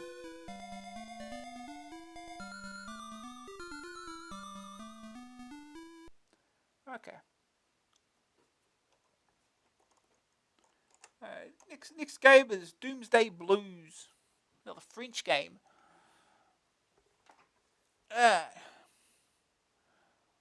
Although not as awe-inspiring as the other French game reviewed this month, it contains many original and entertaining features that should make it a success as well. It's set in a prison where the last survivor, or so he thinks, of the human race is imprisoned by robots. He is trying to escape, and his efforts are redoubled by the sound of a woman's voice. The prisoner starts in a cell furnished only with a bed. The door is locked, and the only other thing in the room is a 1 franc piece. How you get out is quickly solved by your main weapon in the game, your right foot. This can be used to gradually batter the door down as the unhappy looking prisoner rather humorously lashes out with size 13s. At the start of the game, you will also have had to allocate the prisoner's 3 energies. They are strength, bravery, and fitness, each of which will be of use in different ways. Strength is used up by kicking down doors, but can be replaced by eating. The only problem is finding something to get your gnashes into, because at first sight this prison is decidedly bare. Fitness is also a crucial energy, because running out of that will end the game. It is used up by the passage of time, moving around and through encounters with robot guards. The passage of time is a very important element, since it affects many elements in the game, most importantly the robots. In cell blocks, a robot will come out at night, while in other areas they appear during the day. Merely being in their view will damage your fitness and will kill you very rapidly. Robots can be destroyed if you have enough bravery. This allows you to go eyeball to eyeball with them, like 2 boxers weighing each other up. If you've got enough bravery, you'll outlast the robot. Fitness and bravery can also be replenished by wine and coffee, respectively, but finding them is again the problem. There are several different areas in the game, ranging from the stark open cell blocks to dingy underground rooms and bright, pleasant quarters. Finding these can be extremely difficult and calls for a lot of exploration, efficient use of your limited resources, and some luck. Replenishing your energies may not be easy either, as you may need to buy supplies with limited cash. There are touches of humour to lighten your depressing situation, though. When you walk into the wall, the character recalls of a yell, and then he decides, and then when he does die, he collapses into a heap in a funny little graphic routine. His walking and kicking actions are also nicely done, and the cell blocks manage to conjure up an oppressive atmosphere of fear. The game also features some nice music on the title and end screens, which should have you bopping along. Although the game may take a while to get into, each new discovery will keep you interested and keen for more. There's obviously been plenty of original thought put into the game, and the creation of a good atmosphere helps things along as well. May not suit all tastes, but will certainly be a tough one to crack. Second opinion. A shame this game wasn't released in 1984, when its foreboding atmosphere would have fitted in well with the publicity surrounding the year of the book. The grim cell blocks and robotic jailers are fitting symbols of what some fear the future has in store for us. The game has plenty to keep you occupied, and if my experience is anything to go by, you won't find it easy. But its originality should merit your attention. Third opinion. Gloomy to look at first, and not too great on the gameplay side either, until you break out of the cell block, that is. It's tough to get into, alright, but what with killer robots, fortifying wine, and the seediest looking hero ever, that's well worth the effort. Green screen view, even grimmer than the original to look at, and that's very grim indeed.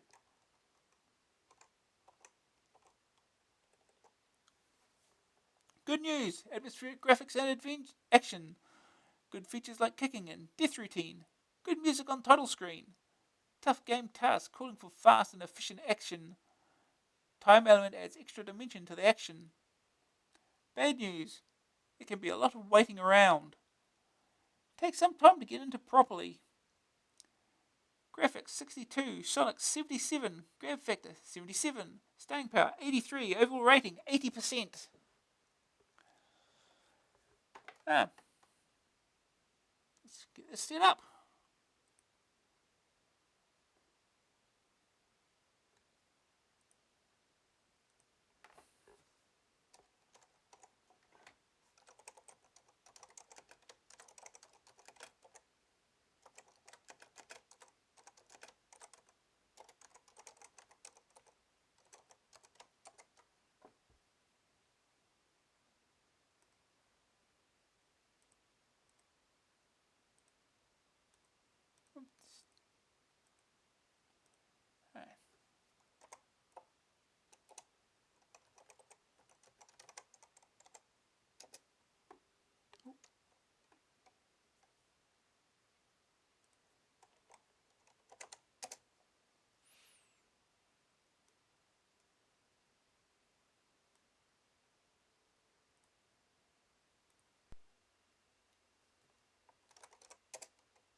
No, should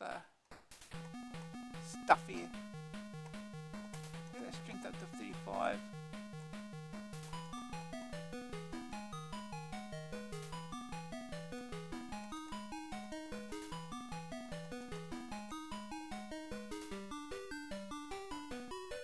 See how this works in. Aye! Aye! Aye! Never rest again.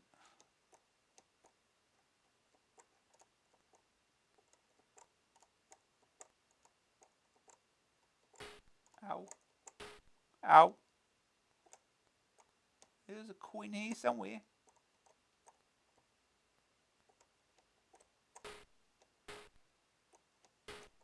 He's tripping over the bed now.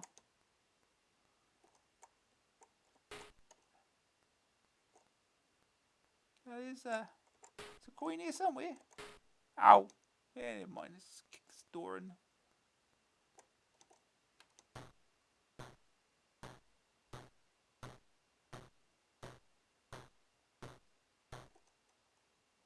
Okay, we're out. Doesn't need much strength.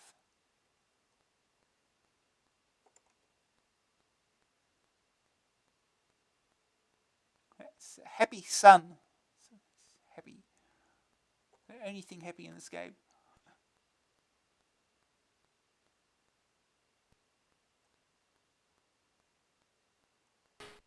Aye.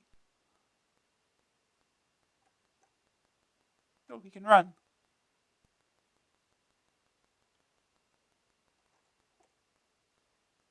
Door here.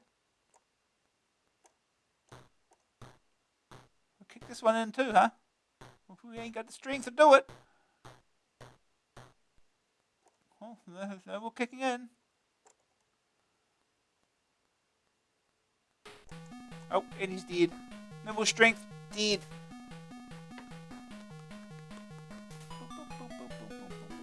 And he get a gravestone just materializes.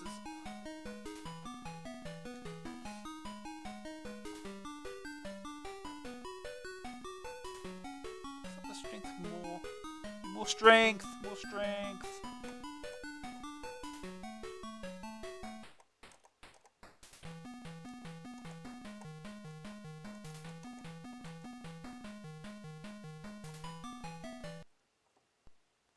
Oh, here's a coin.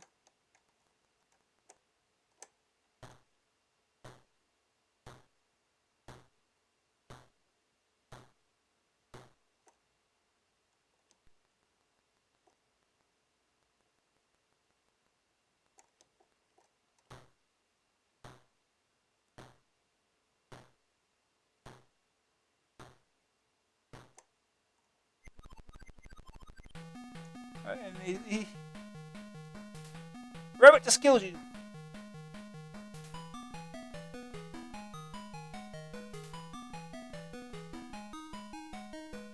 Well, that's useful.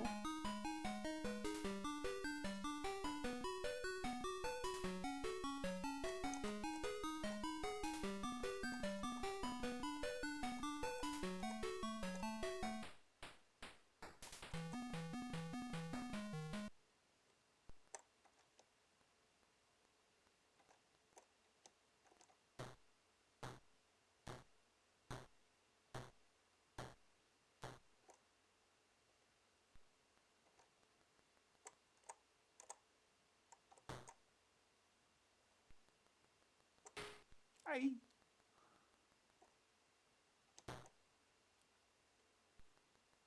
The door again to open it.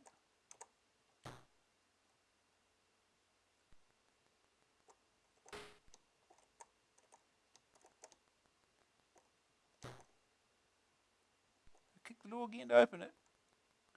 It's up here.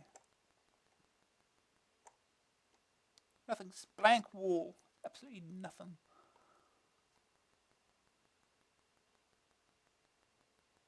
Aye.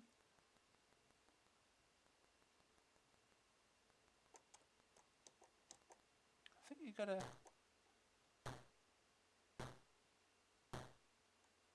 face the robot or something. And there you go, just like that. Indeed. Yeah. You gotta balance your. It's 7 left. I don't know what you're doing to the robot. I think you're steering it out or something. Okay, so 35.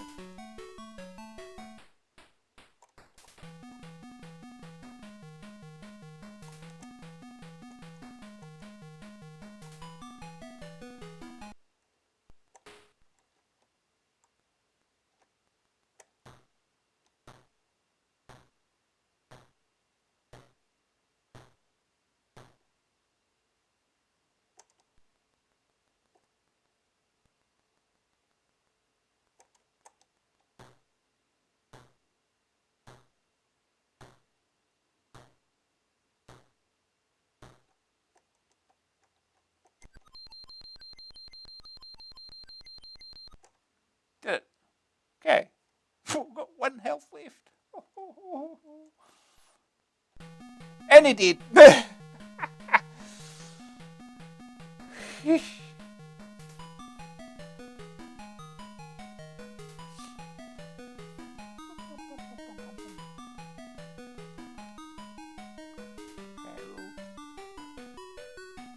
shoot the 35.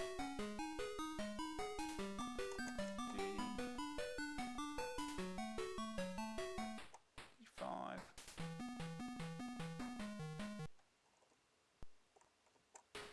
Ow. I got the.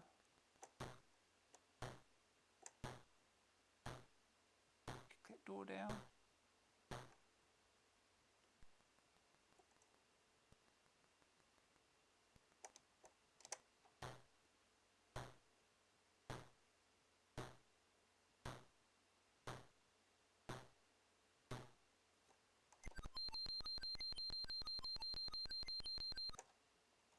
Okay.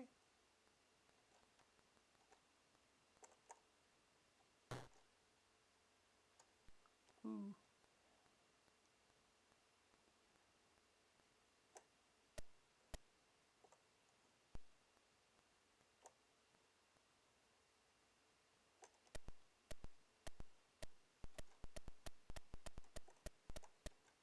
Okay, it's just fast and slow mode. It makes the robots go faster too. I think that's instant death if you touch it.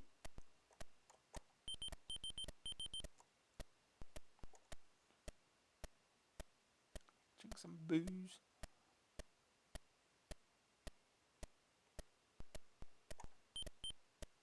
That's all.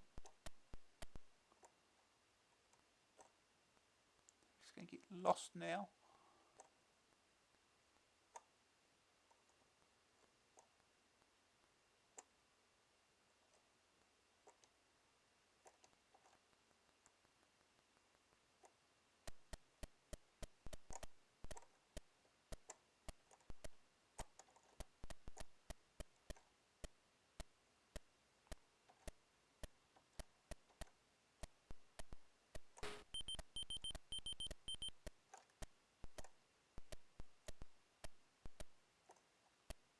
Wine doesn't really restore much, does it?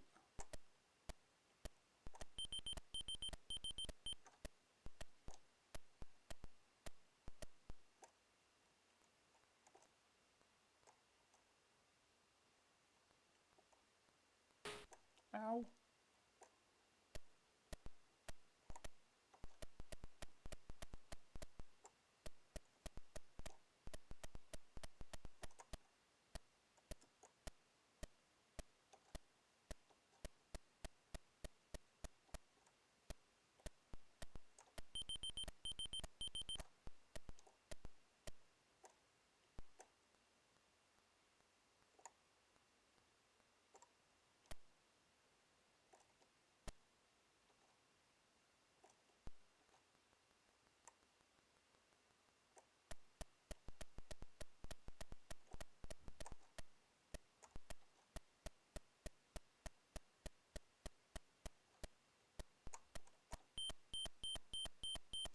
Oh, no, he killed me. Dang it. Getting greedy.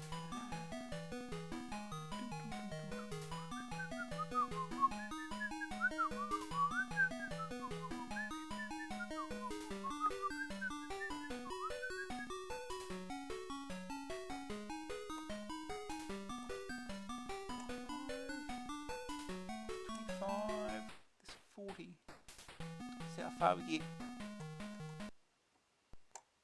Coin. Kick that door down.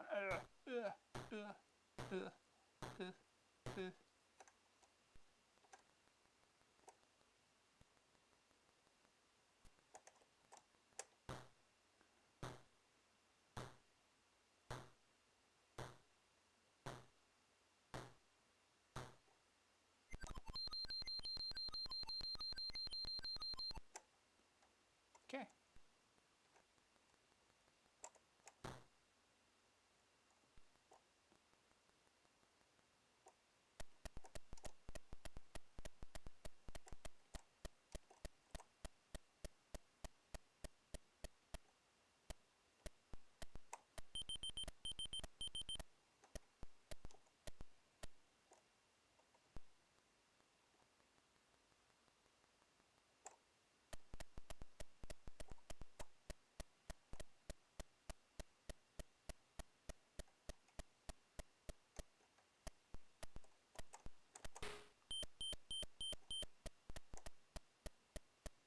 Get it all.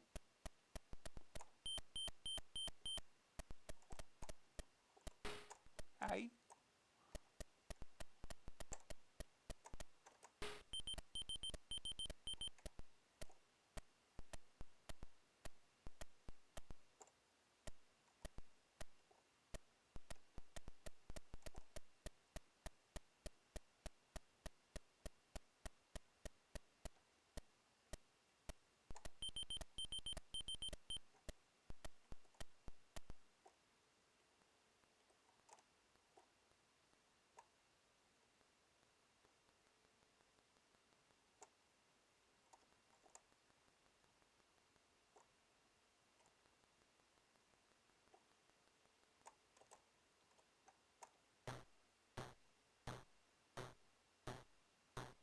Nope, probably not going to kick down.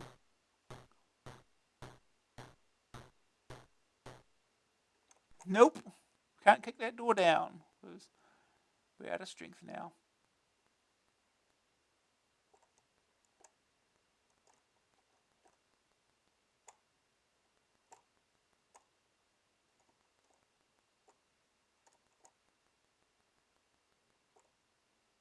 Oh, we went around in circles.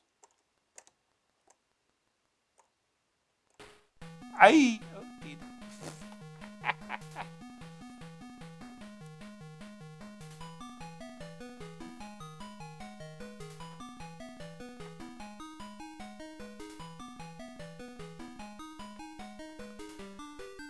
Yeah.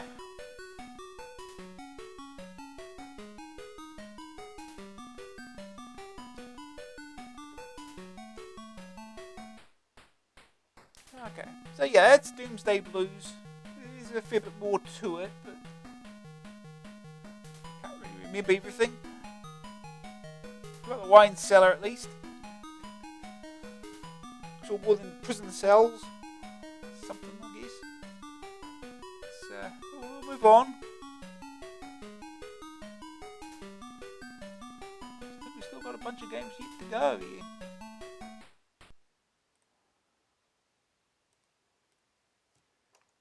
The next game is Nomad. They sold 1 million. 2.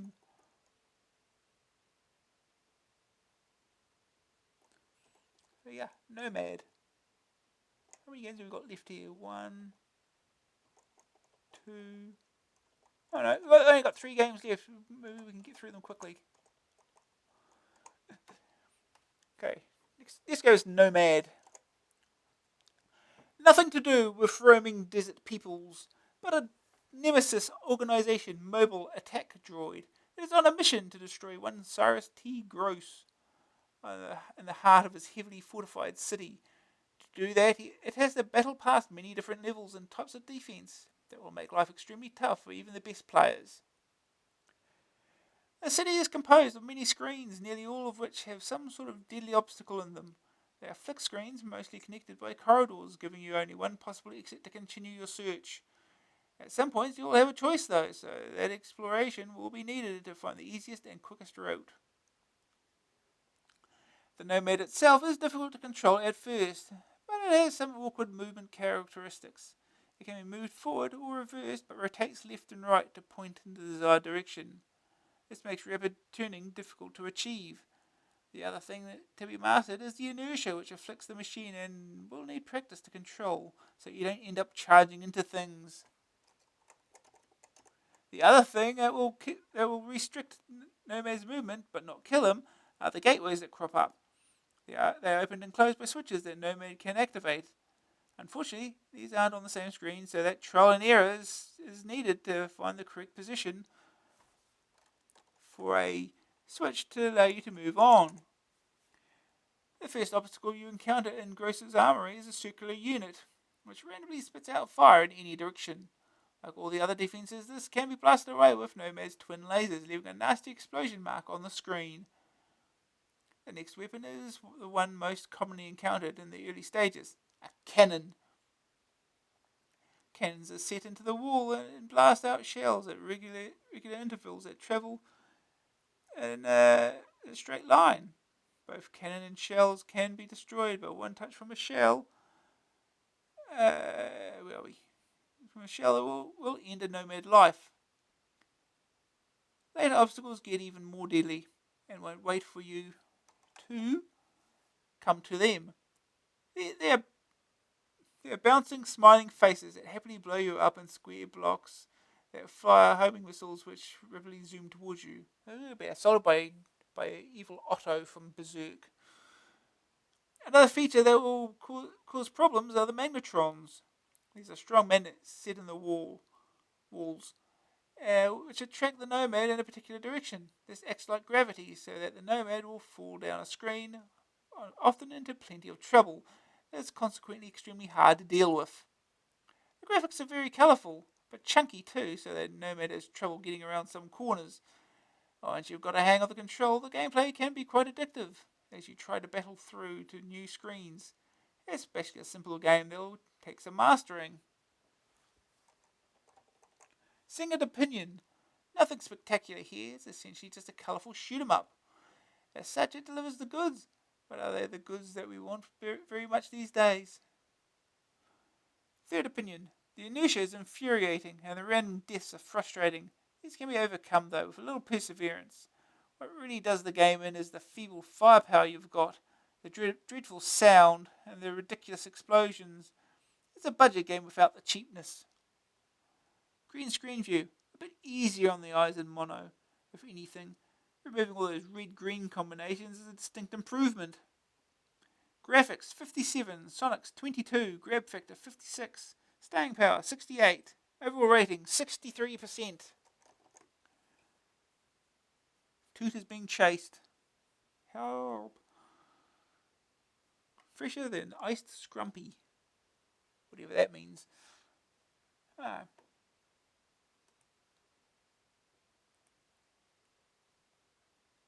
On to game.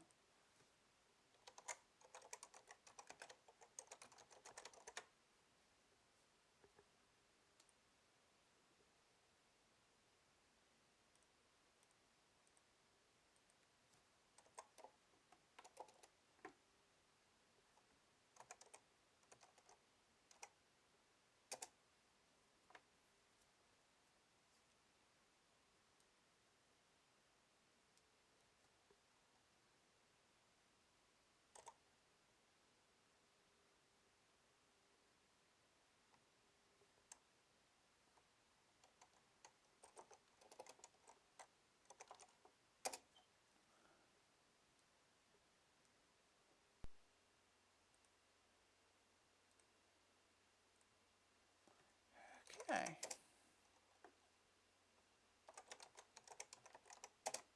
Off we go.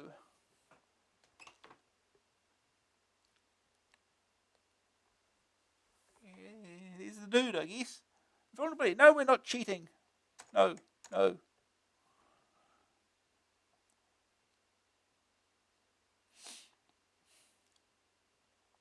Games design. Ian Weatherburn. Simon Butler. Programming. Roy Gibson. Graphics. Simon Butler. Music. Fred Gray. What music? I hear no music.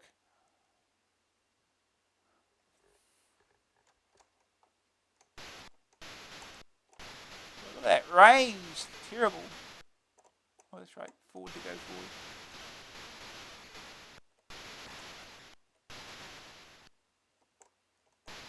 There's the switch, if I remember correctly.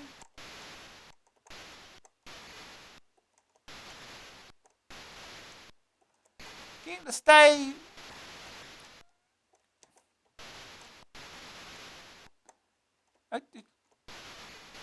Switch.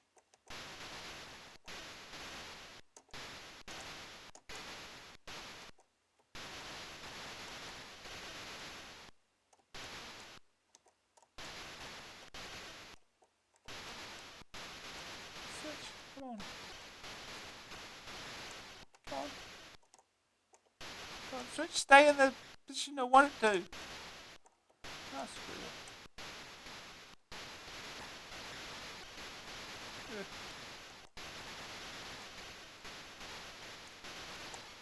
Okay, it's open, so whatever.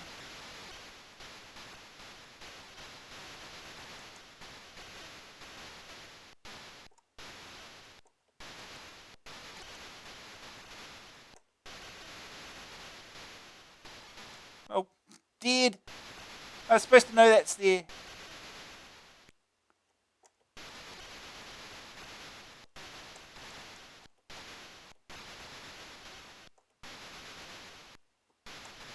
Oh, one shot is dead.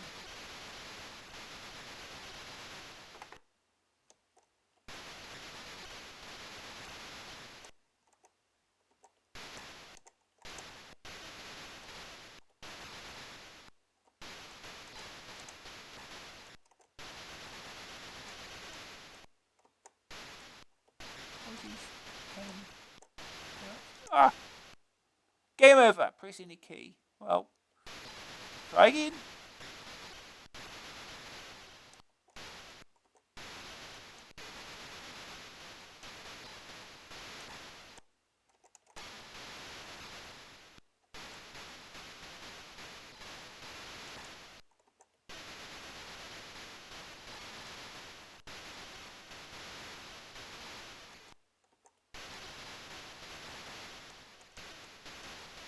Oh, it's all the way back here. There's no checkpoints.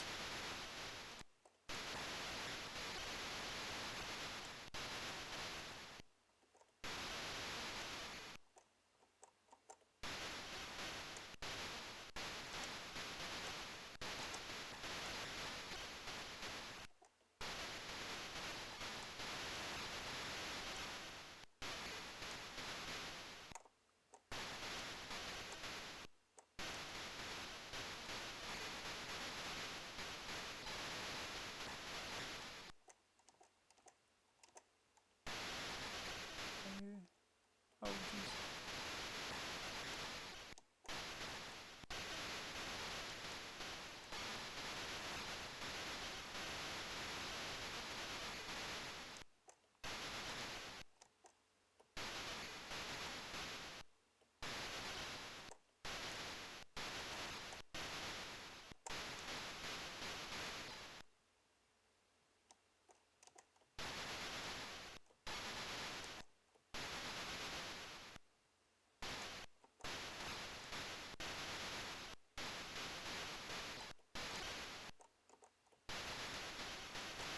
Oh, jeez. Oh, now let's get back here.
game. Right, one more attempt.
Oh wow, just cheaters.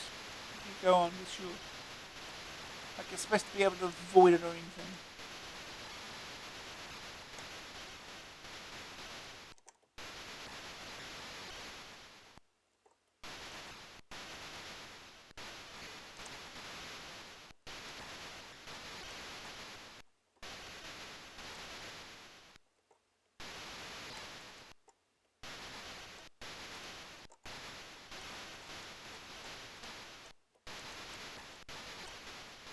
Oh wow, what are those things? Oh, that killed me.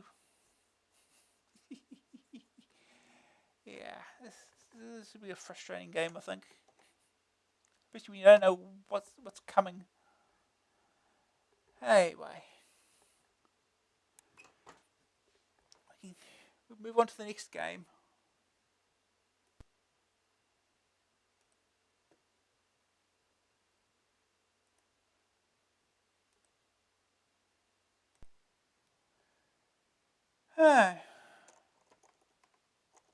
Next game, it's chess. Colossus Chess 4.0. No idea where 1.0, 2.0, and 3.0 went. Here we go. Computer chess is not everyone's idea of excitement.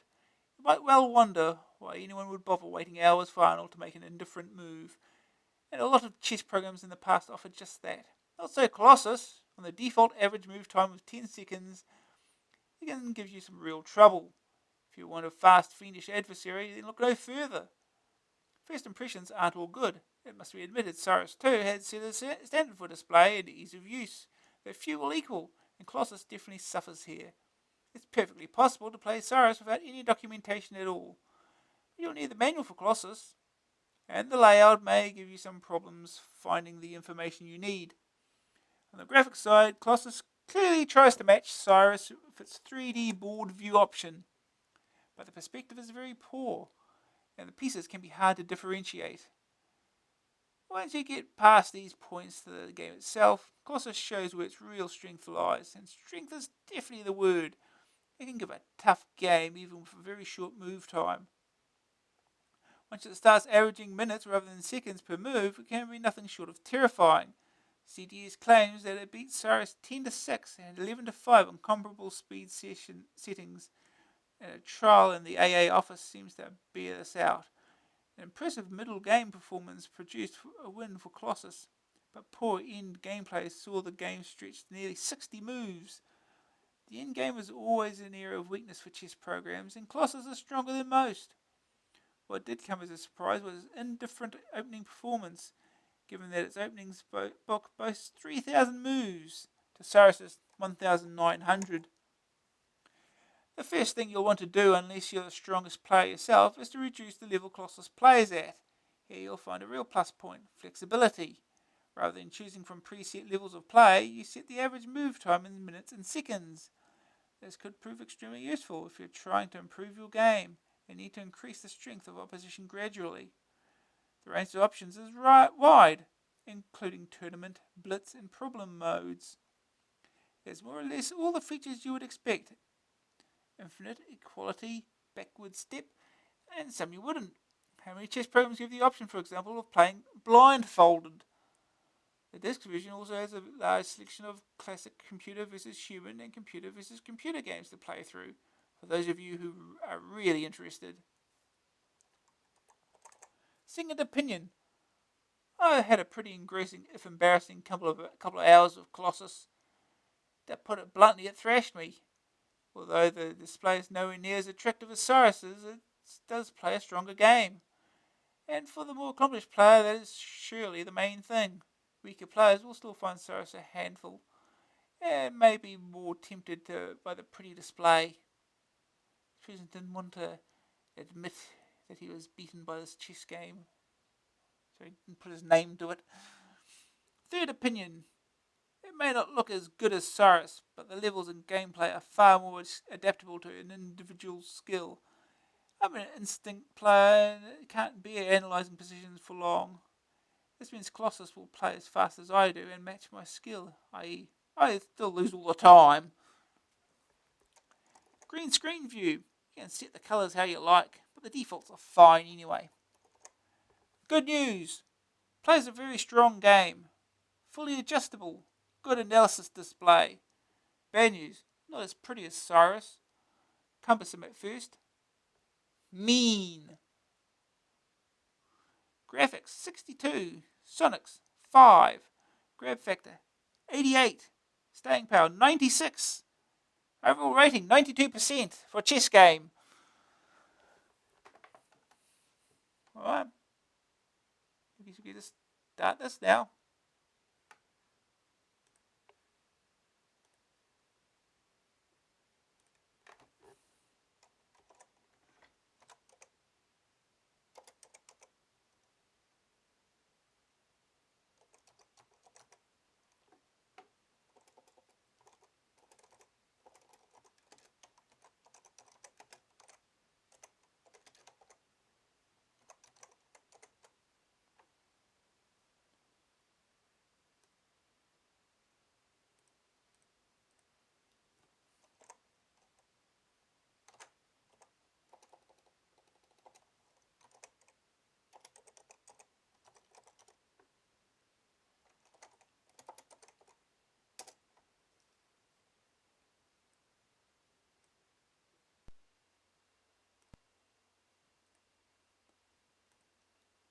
Okay.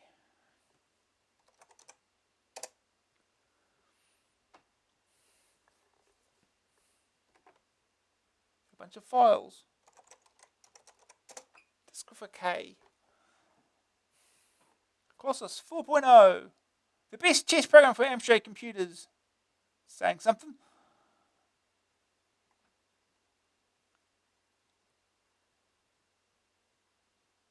Look at that 3D.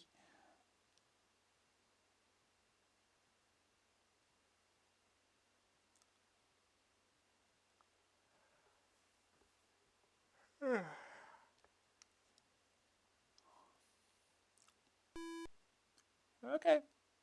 Your move, apparently. I thought there's options here.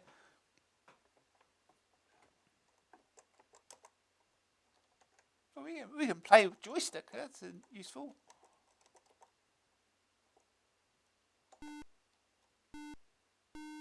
Let me think.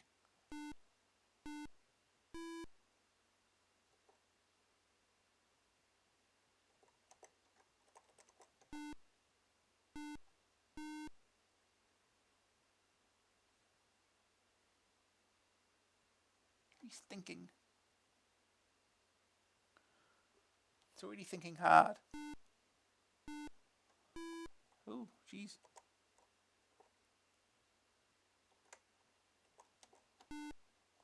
I'll take that then. I'm sure that was its master plan all along. I'm sure it won't bite me in the ass.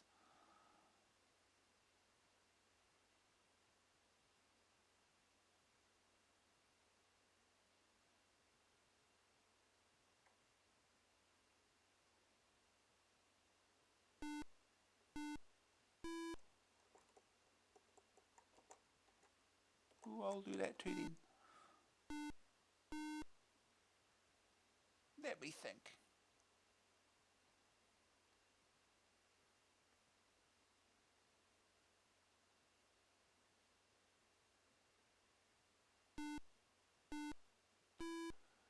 Yeah, figured as much.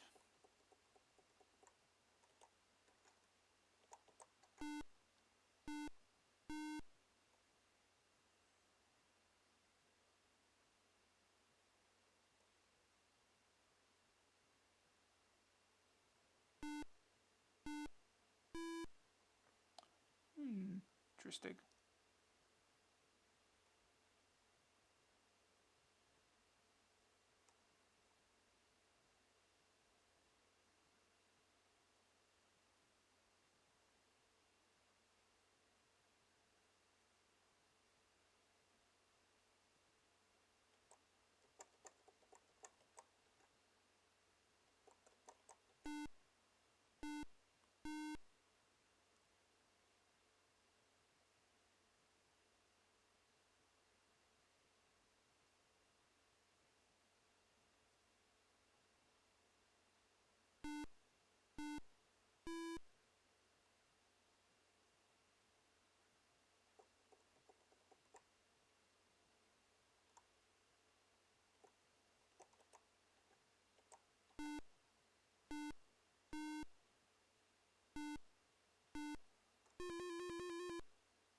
Oh, checkmate.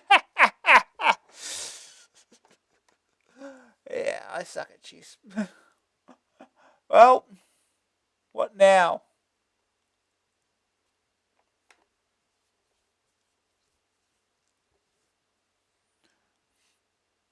Yeah, that was a stupid move. It was. I thought I was being clever. Um,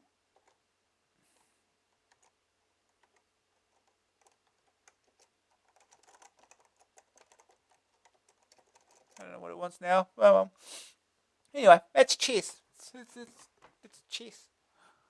Not sure how you use the options, but suppose it has an option that you can actually have it take 24 hours to make a move, which is a little silly. Have fun with that. Anyway, we know what chess is. Go on to the next.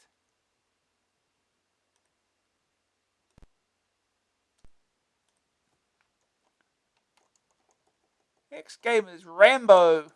It was this brief glossary of computer chess. Yeah. Well, we'll go with Rambo. The film grossed massive amounts at the box office, and doubtless Ocean are hoping it will do the same sort of business on computers. What the game lacks, though, is the sort of nationalism and gore that made the film so controversial. The omission leaves the game as just another blast 'em up. All-American, commie-bashing, muscle-brained heroes on a mission to Vietnam to find American prisoners. He disobeys orders and tries to rescue them, which is, of course, where you come in. Rambo begins his mission to the south of the POW camp, in a jungle possibly swarming with Viet Cong, and has to complete 5 stages in order to rescue the POWs. Initially, he is armed with a knife, bow and arrows, and explosive arrows, but along the way, 3 other weapon systems can be picked up: machine gun, grenades, and rocket launcher. And these are best used in different situations, the noiseless ones particularly because they don't attract so many of the enemy to your location. The enemy will shoot at Rambo wherever he is, so you are under constant pressure to keep on the move. When hit, his energy is decreased, and if it reaches 0, the game is over. The enemy can be killed in 2 ways: with the weapons you carry, or by just running into them, as you do. As Rambo moves around the screen, scrolls in the direction he is heading. Controlling the movement itself is the hard thing, because it is difficult to get diagonals, and a bandolier hero can easily get stuck behind vegetation. This can prove frustrating, since a static Rambo will take a lot of hits, rapidly decreasing his energy. Once inside the POW camp, a single prisoner has to be rescued using the knife to cut him free. You then have to go north out of the camp to a clear area where a helicopter is waiting to pick you up. Rambo then has to fly back to the camp and rescue the rest of the prisoners.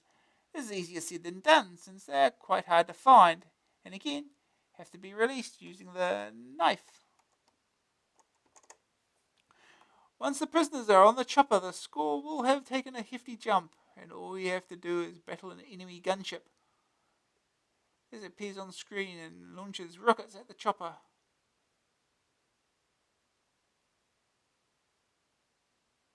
Which have to be replied with your own rockets. Hits will again reduce your energy rapidly. This is replenished at each stage, but a couple of mistakes in any section will probably result in your downfall.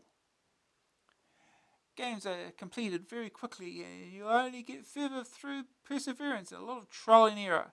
The scrolling graphics are reasonable, but the music and control are irritating. Control in particular causing a lot of frustration. It's in a similar vein to Who Dares Wins 2, but loses out because it has less variety, less control, and less to do. A second opinion.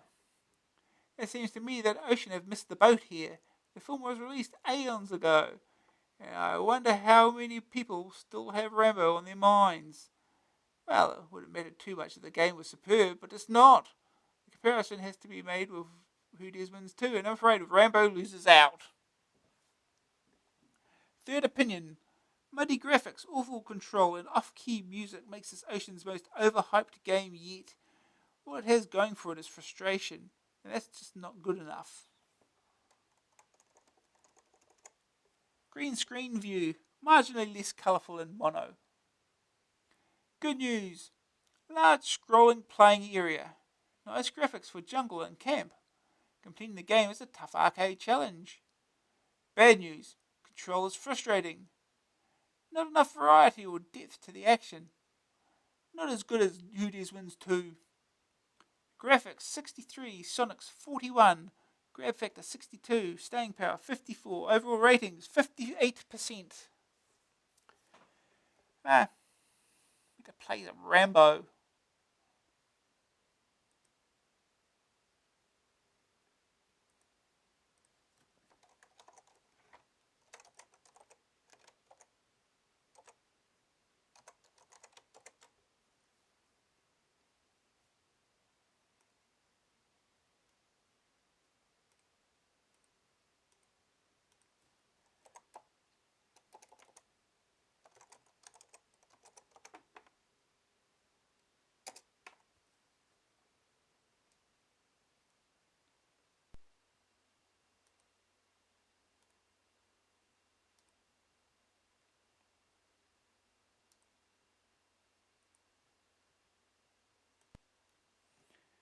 Right.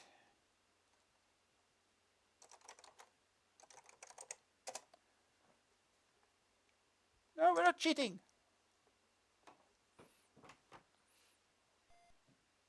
Hey, look, it's that guy from the cover of Ricochet.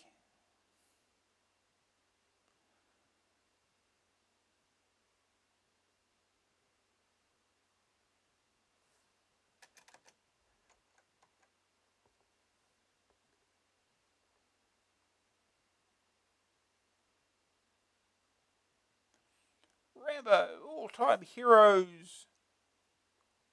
Coded by J.E. Cosby.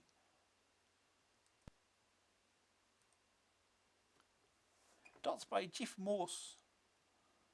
Tidying by Valerie. Crushing by Davey. Insultation. You must, under no circumstances, engage the enemy. Use an enemy equipment necessary. Fire for joystick or any other key to continue. It's up to you! Coded by J.E. Cosby. With bits by Colin. Map by Spod. The Bod. Rambo. Graphics by Steve, Jim, and Craigie. Bins by Bodie. Dots by Jeff Morse. Music effects by Jim's DX. More Rambo. Insulation by C. Tiles. Is still being held captive. You must, under no circumstances, engage the enemy. Use any enemy equipment necessary. Okay. It's up to you. Right, let's go. Play this game. track and field naming tree.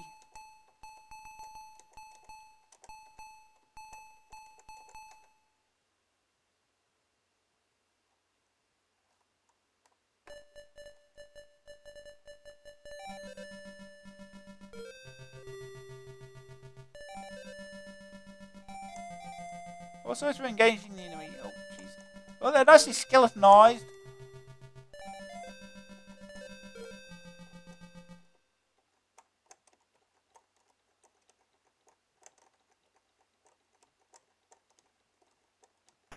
Well, yeah, this is a game.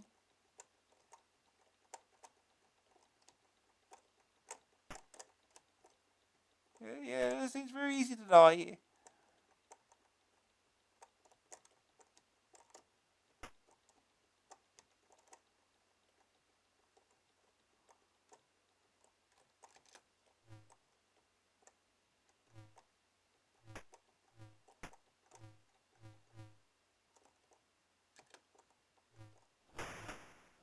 Yeah, no one will hear that coming.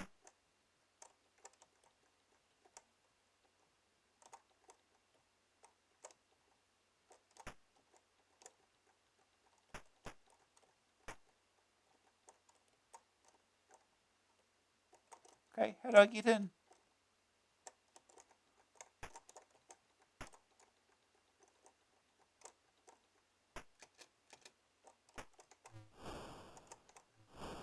Oh. Oh, Rambo's dead. Yeah, Rambo's dead. Yeah, it's a game. Try again.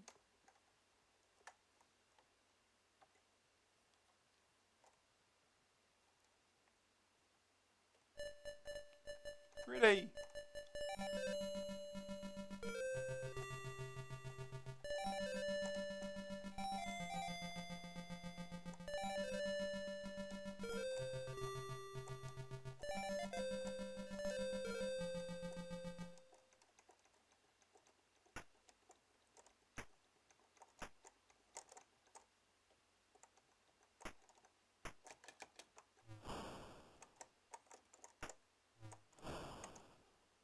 So now what?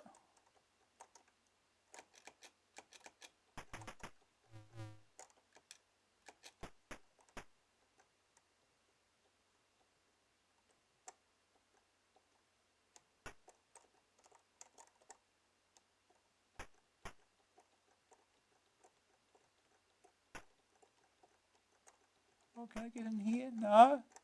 How do I get in? That's all I want to know. Oh, just around here.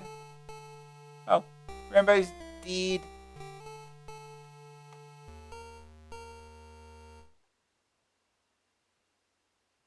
Try again. I've got a route. Like it'll help or something.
Yeah, I found grenades. I found grenades?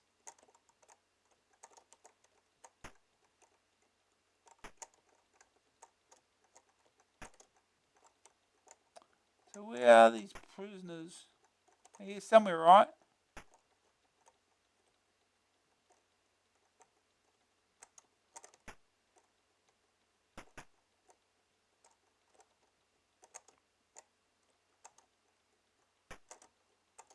Where's the helipad there?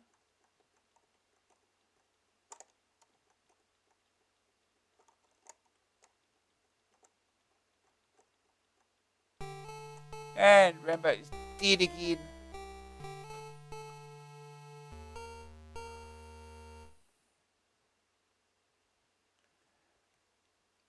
Where did it say we had to go on the...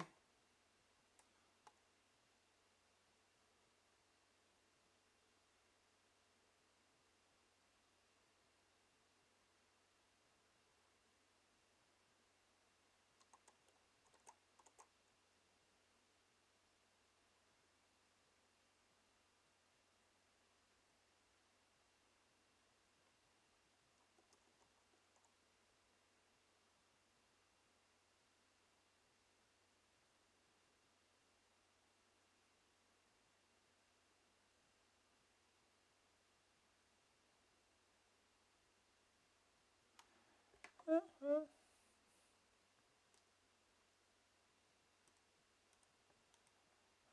we've got this one more attempt. Still can't find the POWs in there.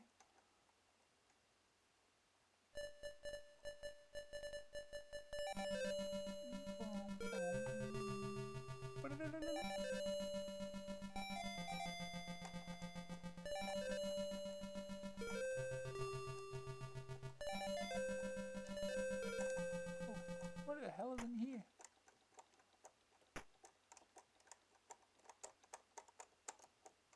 We can't get in there anyway. Oh, I got a gun. I got a machine gun.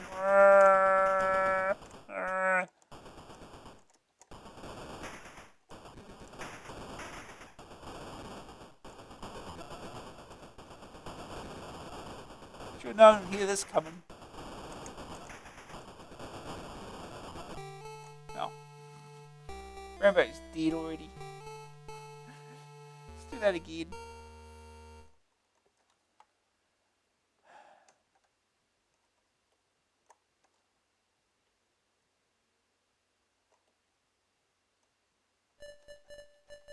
Ready?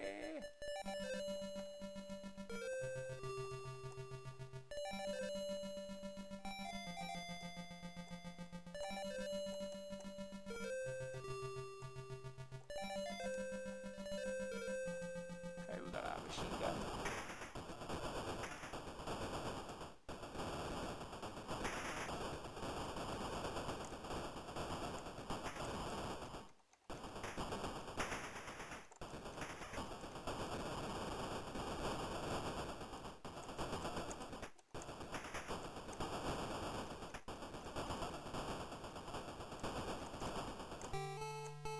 It doesn't work very well, does it?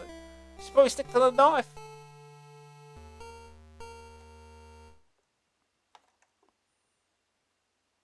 Try again.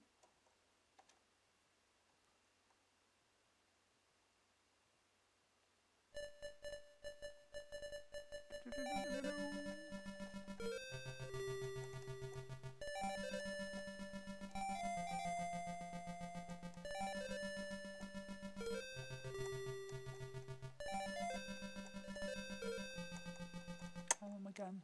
I still want the machine gun.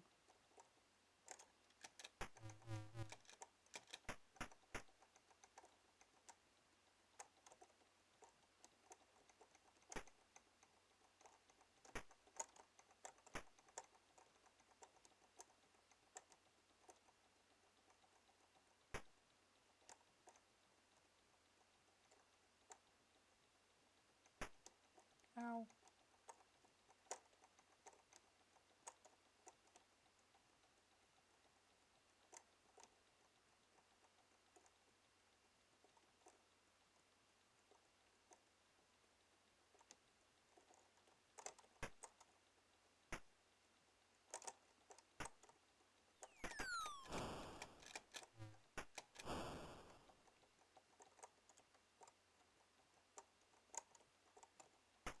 So where is this prisoner?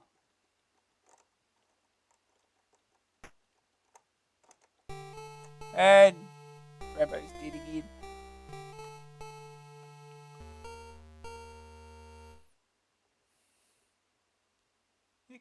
trouble finding where the prisoner actually is.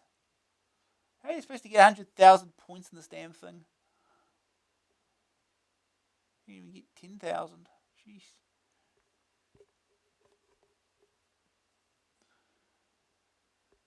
Unknown? Okay. That's Rambo. Let's let's move back to the magazine. Get these over with. It is 11 o'clock. We'll finish this off. I think there's only one more game, isn't there? Yeah. Tournament Snooker. I think this is the last game of the magazine. Then we can read through the rest of the magazine. Yeah. Tournament Snooker. You won't find Alex Higgins or Steve Davis popping up on this game, but you will find plenty of very classy snooker action that may get you away from the TV and onto the computer. Although there have been snooker games before this one, there's been snooker games before, this one has plenty to recommend it. If you're still looking for some green baize action. The table is shown from an overhead view with the reds at the right hand side of the screen and the D at the left. The display is done in 4 colours, mode 1 for those in the know, which means the colours have to be represented by a band coding system. This just means you need to check carefully before playing a shot on the colour. The game has to be played by 2 players, but there is also a practice mode on which you can learn the skills and cheat a little too. This allows you to move balls around at will, restore positions, and set up a situation. If practice doesn't give you an idea of how good you can be, then look at the demo mode where 2 extremely talented players knock the balls in at a frighteningly efficient pace. When you want to play a shot, a cue will appear on the screen that can be rotated through 360 degrees around the cue ball.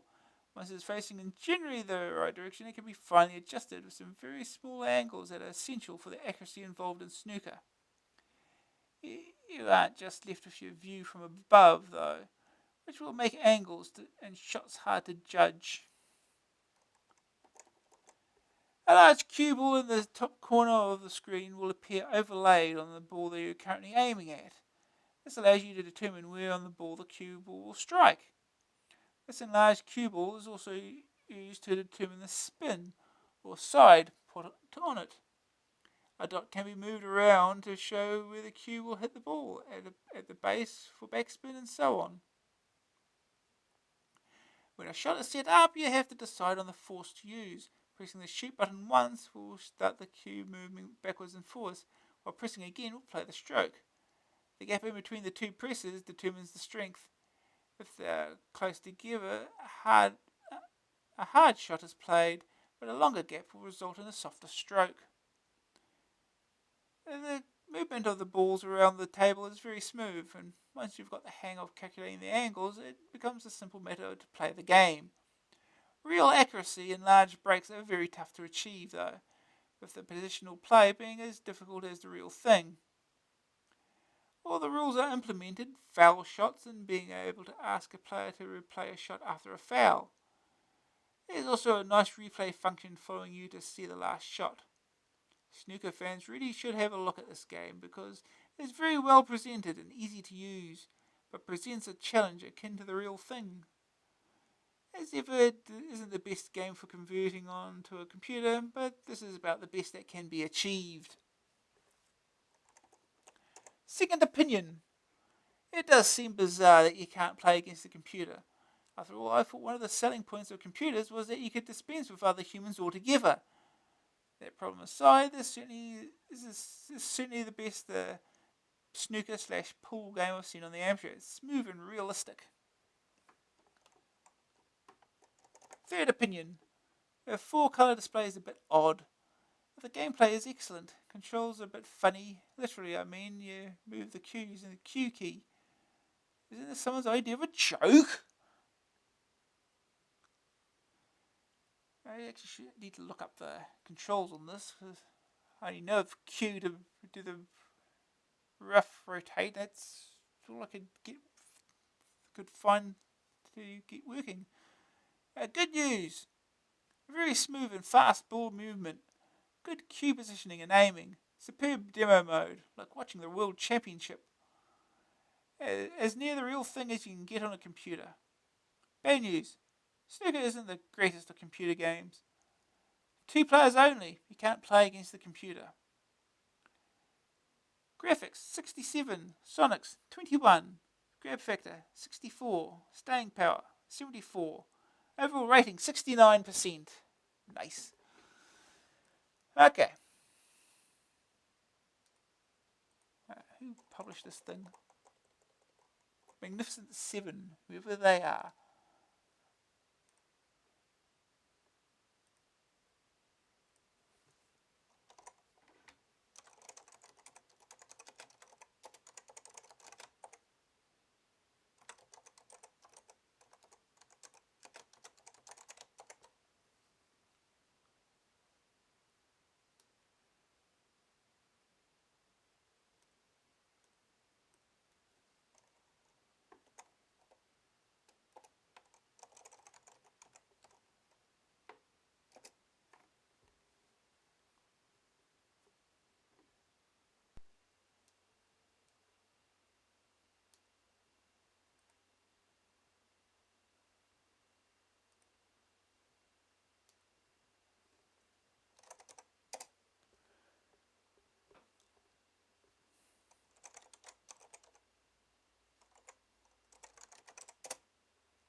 Okay, off we go. This is going to be fun. Hard Software presents Deutsch, English, French. Okay. We want English. This is Tournament Snooker. Copyright 1985. Hard Software. Written by the Geezer, also known as Godwin Graham. Marketed by Magnificent Seven Software. Mag 7.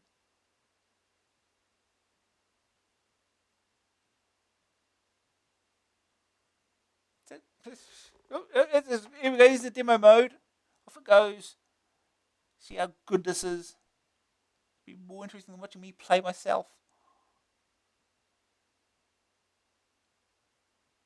So yellow, green, brun, blue, pink.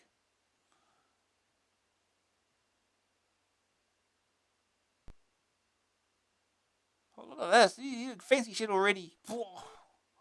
Touching ball.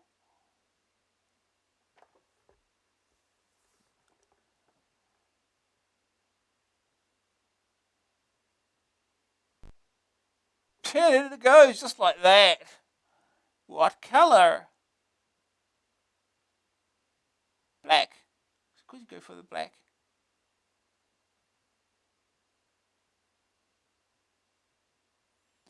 And it goes. Easy. It's like the real thing.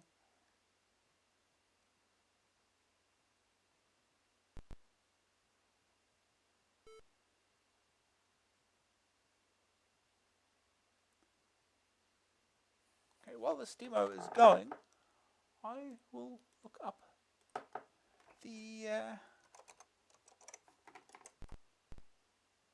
instructions so I can get the keys correct. Because this game is keys only, as far as I'm aware.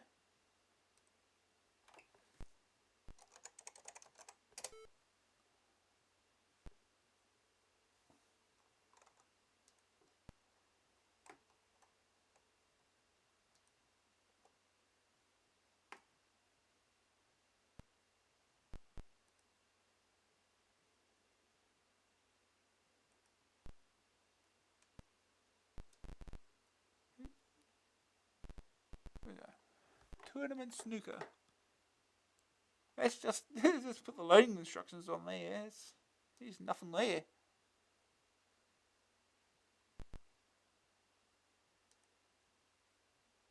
Of course, Codemasters got their hands on this like a year later and they released it as Professional Snooker Simulator.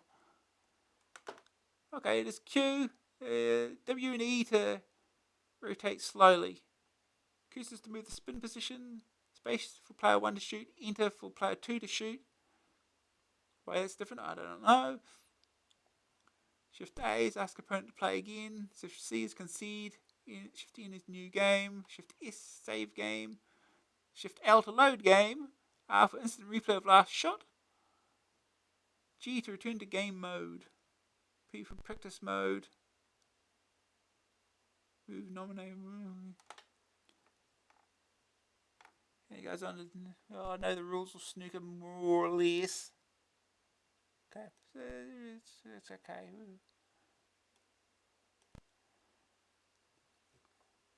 We got a break of 44. Oh. 51.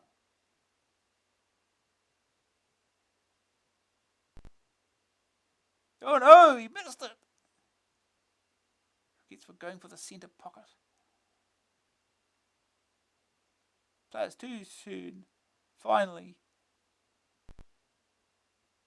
And it went.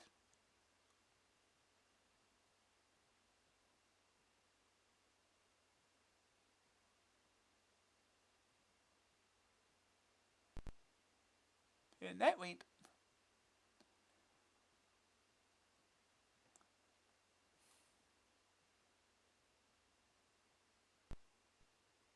Oh. Go for that. That's the pink. He's getting masked around. I actually wasn't watching all of this.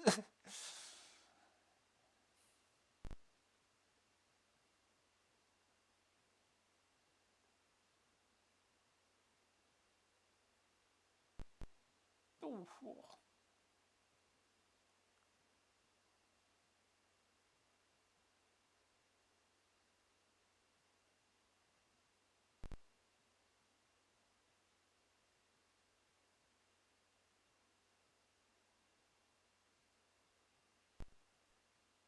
He didn't even try for a shot there. Anyway, it's...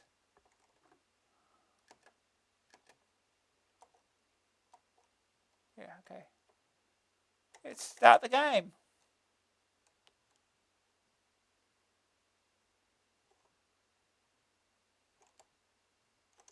WD are not doing anything.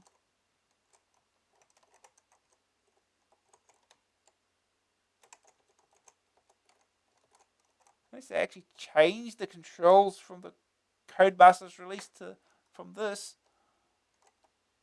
Oh, it does replay a shot.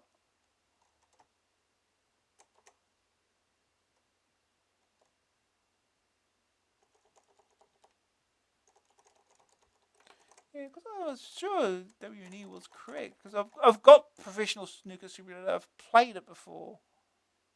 It's W&E should be the correct controls, but it's not. For whatever reason, those keys do not work.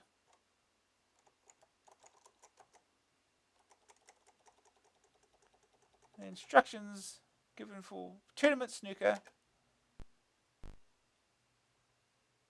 are horrible.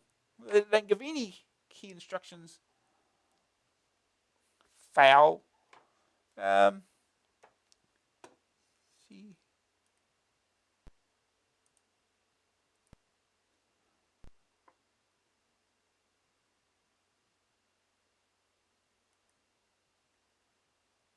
What's this show? That's just the loading instructions. It's useless.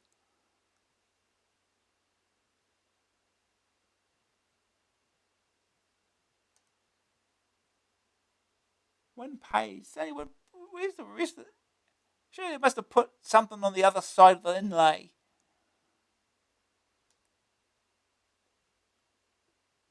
Expect you to figure it out on your own.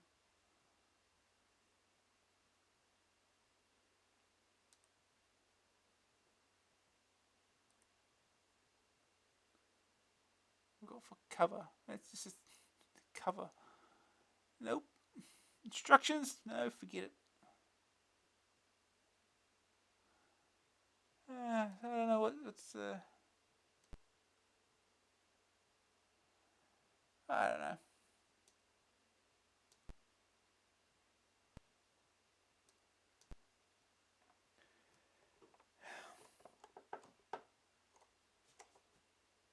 Yeah, W and E do not do nothing. Why? Q works. Obviously space works. Return works for player 2, because why not?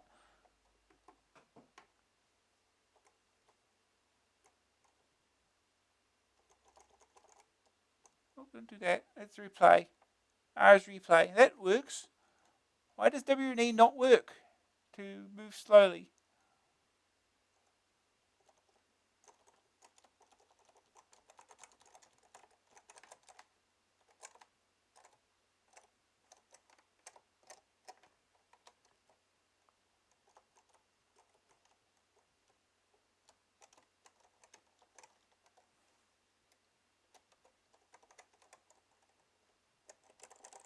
Cursor keys don't move the thing for spinning either.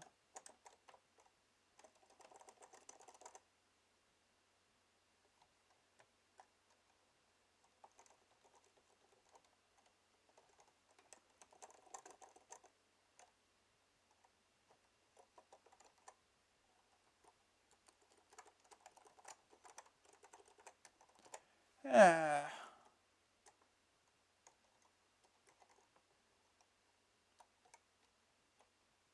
Did we break something here? We just paused.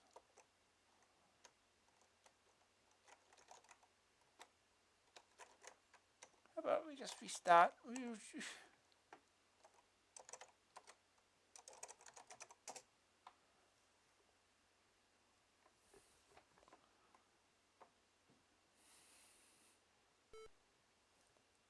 English.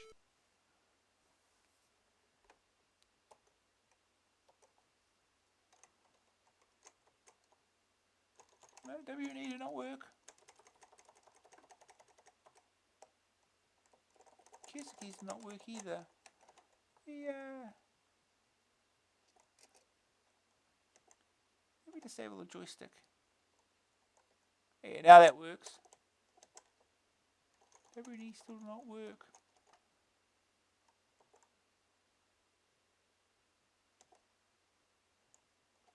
Why did W and E not work?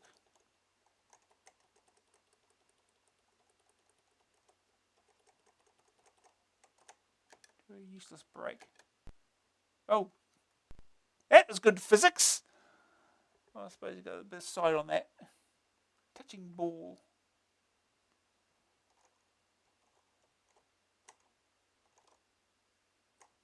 Q works. Why does W and E not work?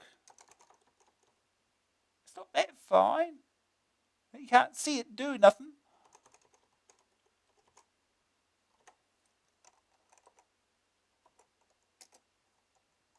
Check inputs here.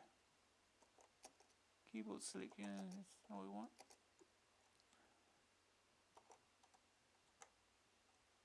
W is mapped to W. E is mapped to E. Nothing else is, right?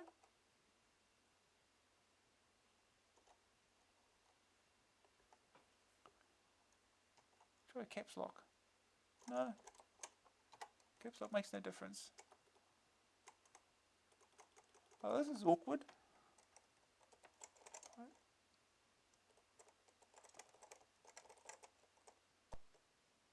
Let's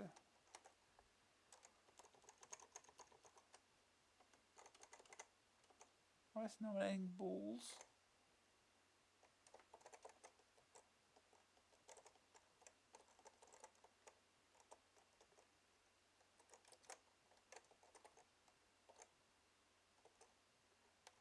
Zero is the cue ball apparently.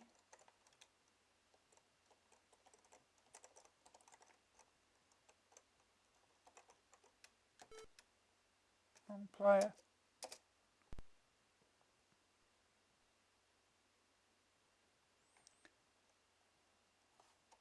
Oh, this is confusing. Why does this not work?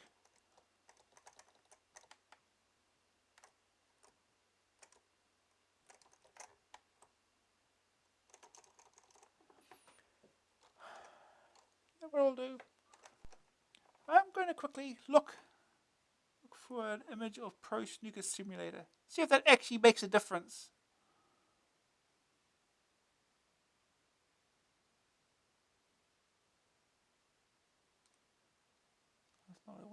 don't want to about Firefox, jeez.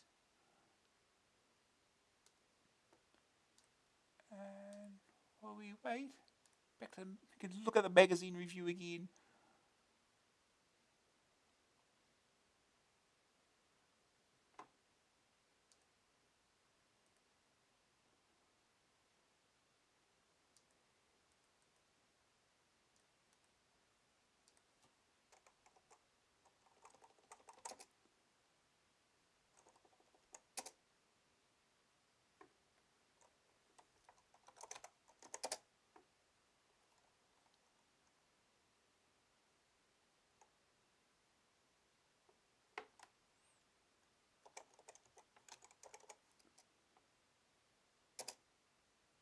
Oh, I've already got it.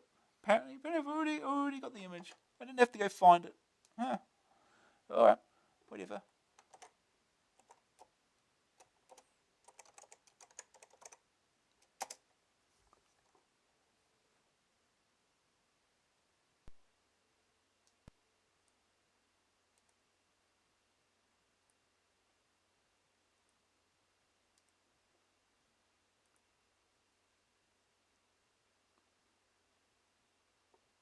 I'll change the title to be sure here.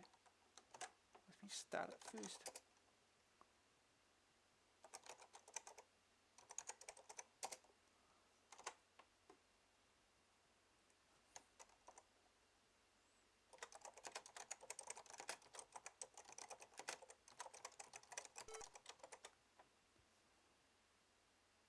It starts up exactly the same. English. Let's see if this makes a difference. Yeah. Yeah, it works perfectly fine. W and E work perfectly fine. Ha! Weird.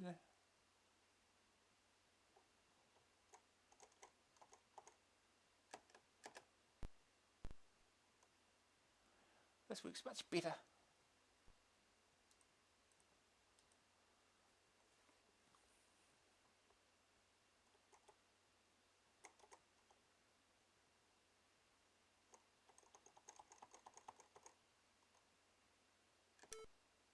Oh, wrong player. Oh, oh, yeah, it went well. This is certainly not helping my skills.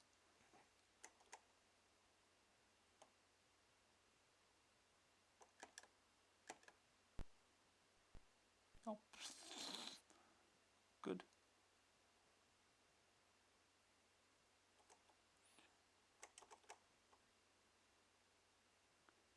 See now it's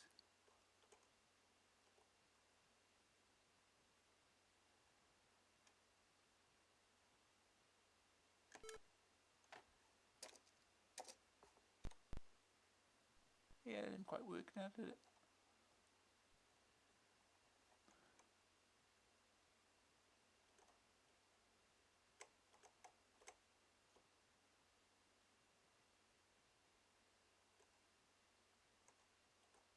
Oh, what am I doing? Come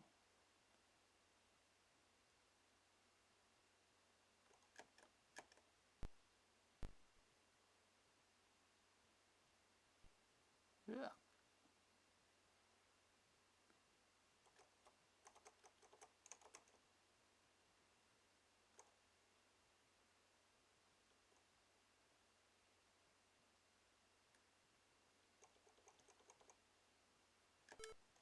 Wrong player. Oh, that's way off. Uh-oh. Oof.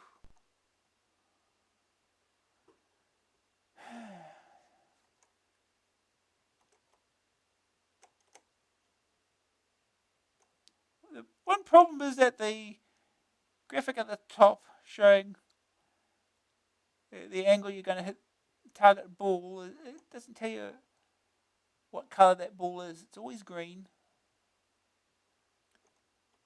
Can't be any. It's not going to be any other colour.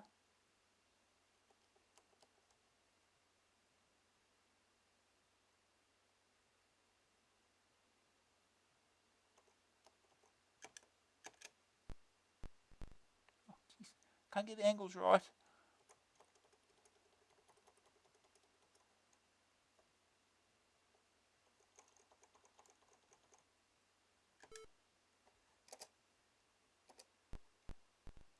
Jeez. We'll get a ball in eventually. Get it straight. Yeah, well. Touching ball.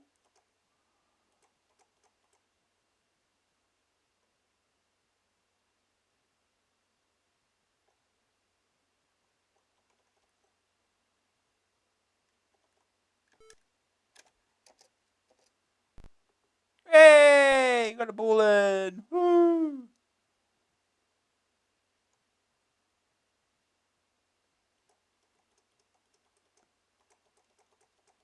What colour? Oh, we hit a colour, don't we? Pink. Can we get that pink in? That's probably a bit much. We'll go for the yellow. Choose yellow. Points value, so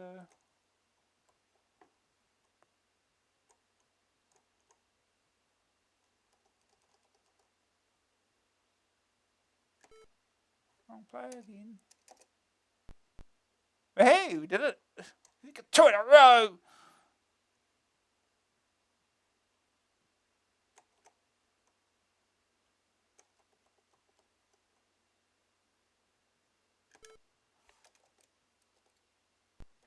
Oh, that was wrong. There goes all those points.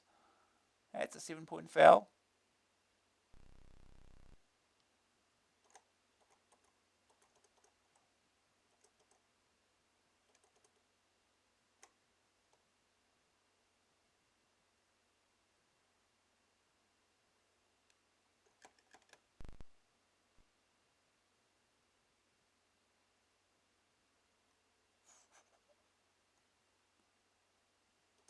Okay, if we don't get this, then there's something wrong.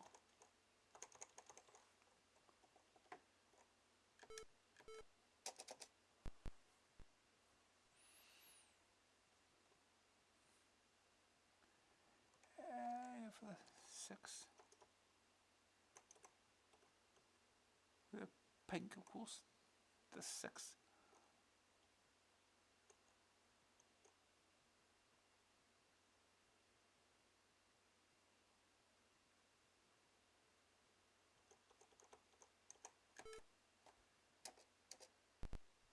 Go.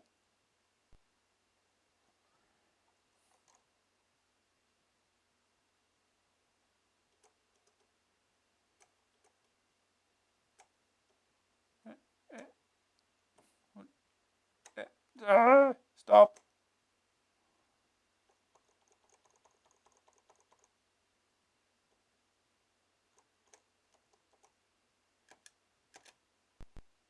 Oh. Well.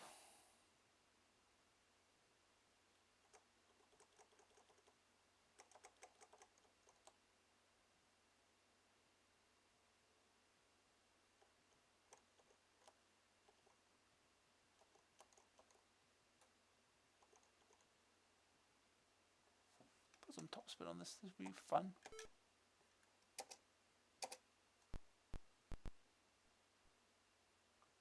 Ew, that's close.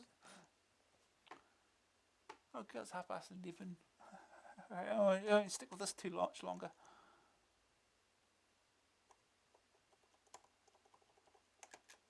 Smash your way out. Whee!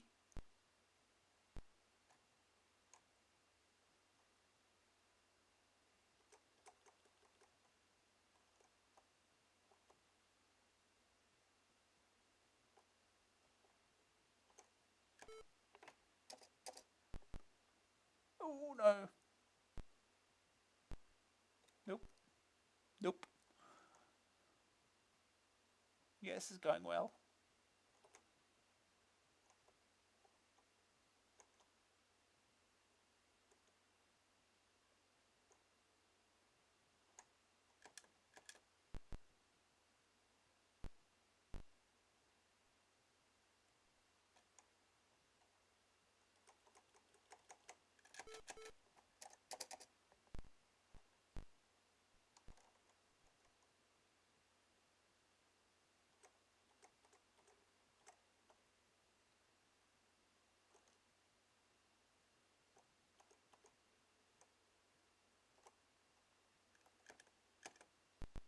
Yay! I went in.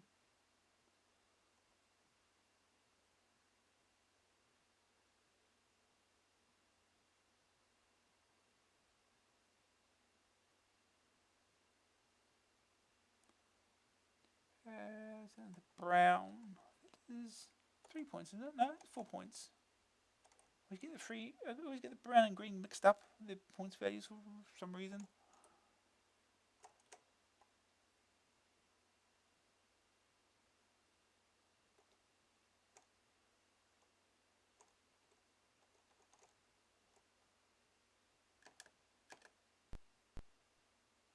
Oof. Well.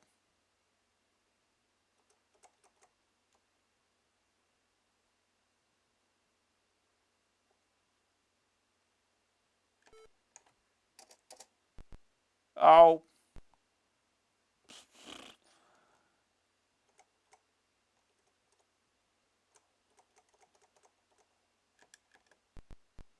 Oh, it's a little off.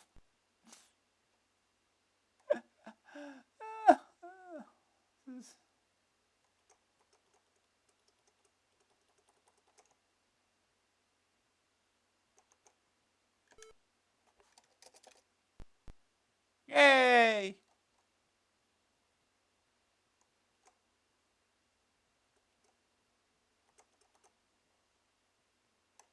That's the green. It's 3.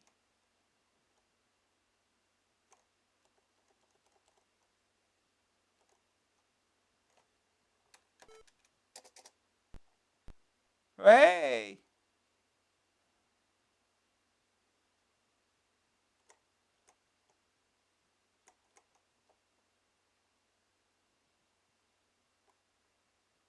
That's straight.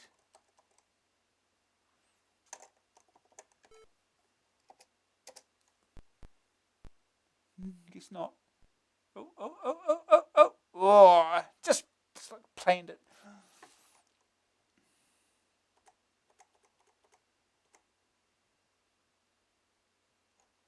It's the yellow.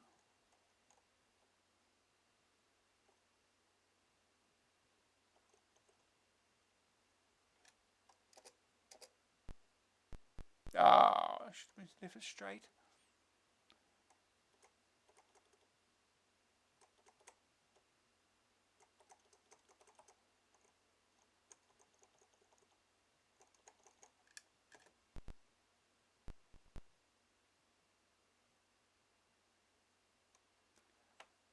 Anyway, that's Tournament Snooker / Pro Snooker Simulator.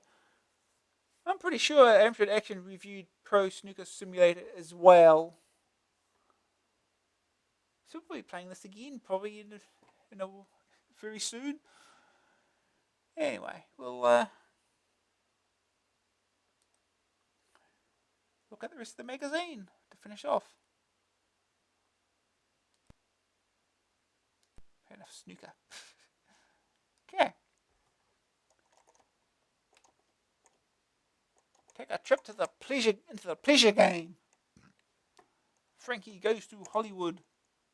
Free special live recording of Relax. Some already have innovative mix of ideas and excellent graphics. Variety is certainly the keyword in this highly unusual game, which has surely gone far beyond what anyone ever expected. Unusual is a good way to put this game. A beautiful program, an adventure of great imagination with some superb programming techniques. It's nice to see a game that can match the quality and the style of the group, action and strategy, and there are a number of slick touches that will keep you on your toes. I got an article on level 9. Everything you want to know about text adventures. A screenshot of the secret diary of Adrian Mole. Got the price of magic. The Silicon Dreams trilogy.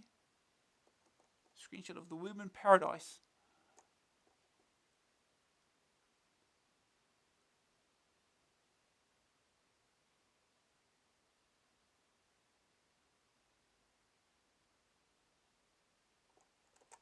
look, there's a place here. They got Comic Bakery. I'm sure that was never released on the Amstrad, at least.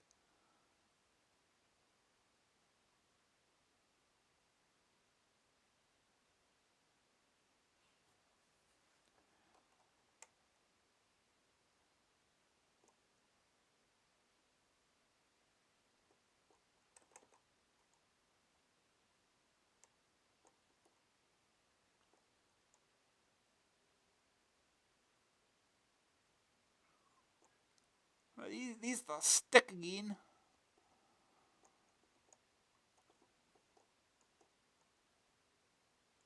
The PCW version of the Women Paradise. Even it's got graphics.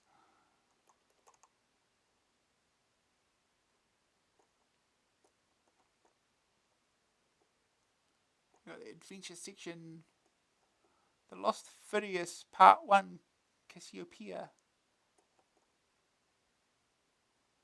This is the first part of a cruel quadrilogy produced by a small cottage industries software house called Vidipix. Part 2, called The Planets, will be available in August. Wonderful. Foremost Adventures.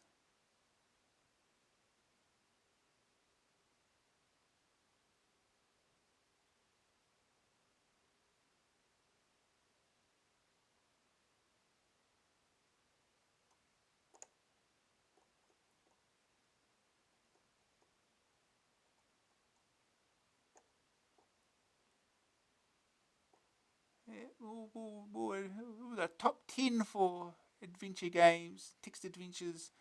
The Never Ending Story is number 1. Marsport, Red Moon, The Hobbit, Forest at World's End, Return to Eden, Lord of the Rings, Snowball, Message from Andromeda, and Hitchhiker's Guide to the Galaxy. 3 of those 10 are from level 9.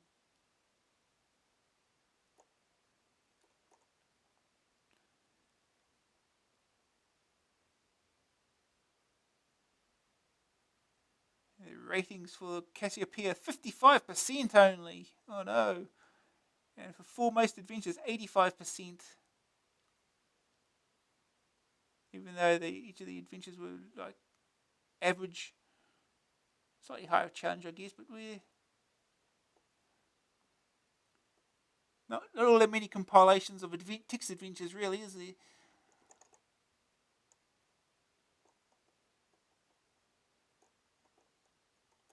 Gulp. Graphic adventure creator. Ye Treasure Vault. It's an American Express card. Oh.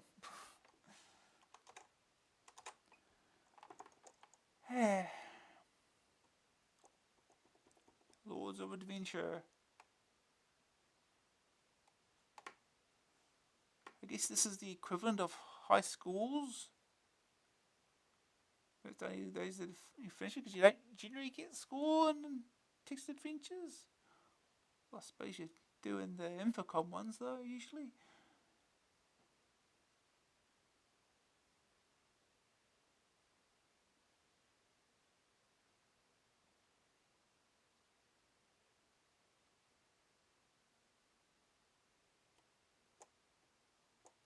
The Way of the Tiger with ninja in the mouth for reasons. Triple Scroll. Panzadrome. We've just been playing that. It's a game. High score. These are high scores. How many of these are bollocks?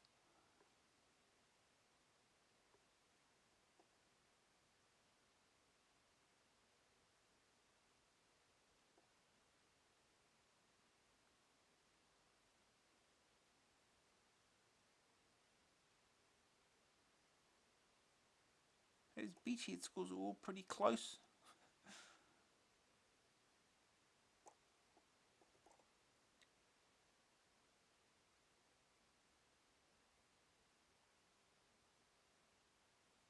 Somehow people are actually able to play Ghouls. No idea how anyone can play that game. Defend or Die, 4,340,000. And people are like actually good at Defender. Ugh.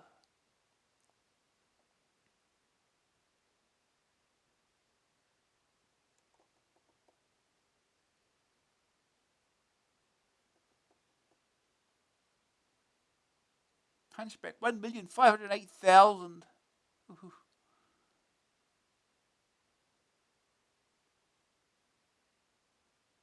Minder, £24,364.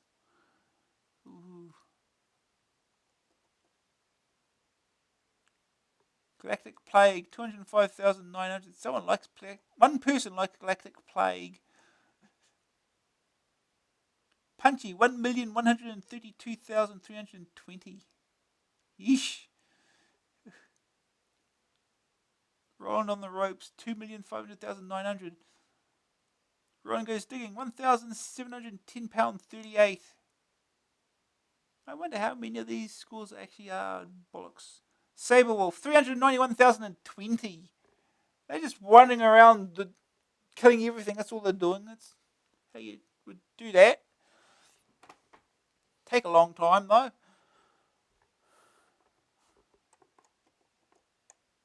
More fun playing it to finish the game. It's the fun of it, isn't it? Zorro, 999,990. Yeah, someone's maxed out in Zorro. Survivor, 367,500.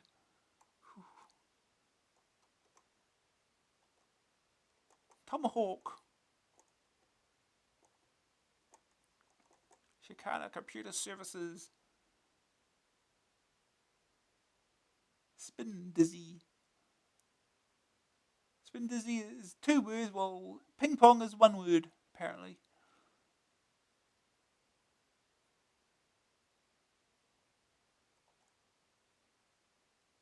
Nothing weird. Starquake is 2 words, apparently, as well.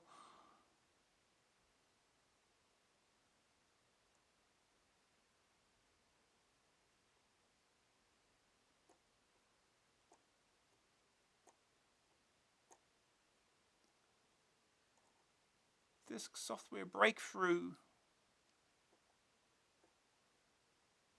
Choose any of these games. Amazing new scheme can save you pounds. Big news for disk drive owners. A scheme which allows you to buy software on disk for the same price as that on cassette. So now you've ever had to spend frustrating and often fruitless hours trying to transfer cassettes onto disk, or you had to pay pounds extra for the disk version of a game, if indeed a disk version is available. Now, all that has changed. Amstrad Action and Ambite have combined forces to bring you an ingenious new way of buying software, one which neatly gets around the large extra cost of disks. Breakthrough is achieved by putting a minimum of 2 programs on a single disk. Thanks to Ambite's sophisticated duplicating equipment, you can choose any combination of programs you like from the software houses taking part in the scheme. Just take your pick from the list below. The only condition is that the first 2 games you order must have a combined value above £15. That's about the price you would normally expect to pay for 1 disc game. These plus any others you order will be duplicated onto 1 or more discs, which will be sent to you together with the game's official cassette inlays or instruction leaflets. This process is being done with the full approval of the software houses involved. They receive royalties for each sale. To order, simply fill out the form on this page and send it together with payment. To Amstrad Action Disc Special Somerton, Somerset. Wonderful. Graphics Bonanza. It's an amazing ultra mini listing from Roger Wilson of Blackburn. It's just 7 lines long, but it'll lock you dead. Machine code. Who needs it? Yeah, I'm sure just some palette cycling here. There's one, 17 lines. Rotating Sphere. I think I remember that program. It's more palette swirling. It just takes a bit to actually draw it, that's all.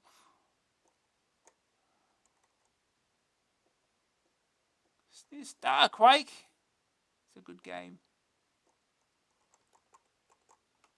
By Stephen Crow, author of Wizard's Lair, Spectrum 48K, now on Amstrad plus Commodore 64. Bubble Bus software. Cheats for Blagger. And more on Elite.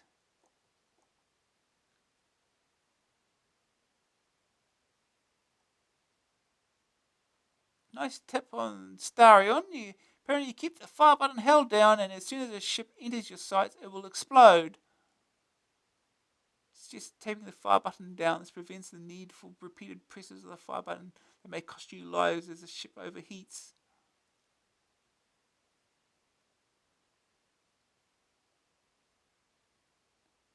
Okay, interesting.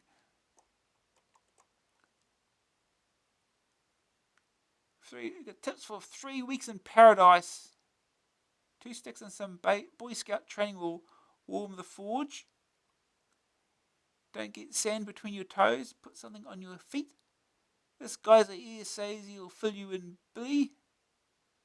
Oh, the Cancer constellation is a hydrophobe. A loud shout or a bell that hurts will waft a fire. A cricket prize will make a pagan god dance. Move the weather pattern to a flammable roof. A substitute for tweezers will solve Daniel's problem. A drip of water can be collected in hard outer covering at a place that isn't lit. No frying tonight if you douse those flames. That little light should enable you to rescue Herbert, but you'll have to work out how to save Wilma yourself. Well, they do everything, aren't they now? Who Dares Wins 2. Oh, look at these. Look at this map. A map of Who Dares Wins 2. Not that you need it in just one direction only.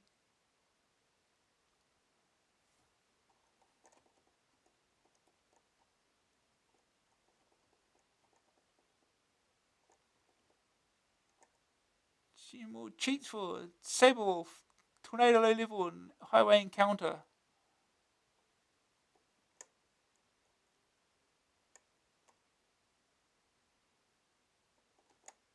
Tips for Grumpy Gumfrey. Not a Lorange, more a Leastwood. Okay. Something bugging you? Spray it again, man. Granny gives advice on debugging and shoplifters. Yeah. A fighting warrior. Super Bowl. Revel in the thrills and spills of authentic American football. All formats. All formats. Even the obscure ones. Oh, this is the Spectrum Plus Commodore 64 Amstrad. That's all formats apparently. A map of Rasputin. Oh, those are so clear. Screenshots.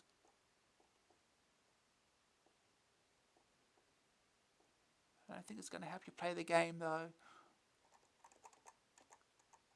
Amstrad Computer Show. Silu. Got a map of Silu.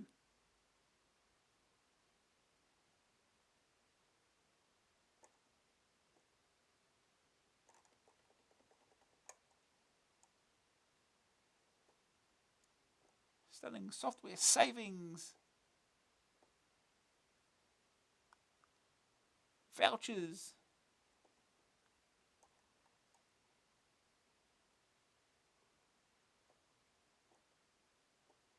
Infocom Adventures. Hitchhiker's Guide to the Galaxy.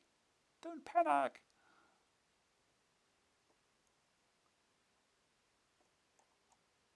Wally Games. Oh boy, look at those faces. Alex Higgins World Pool and World Snooker. 2 cassettes, only £7.90. Mini Office 2. Elite. Reader's Choice.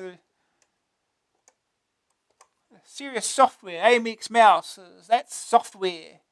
Graphic Adventure Creator. ProText. Mini Office. Mini Office 2.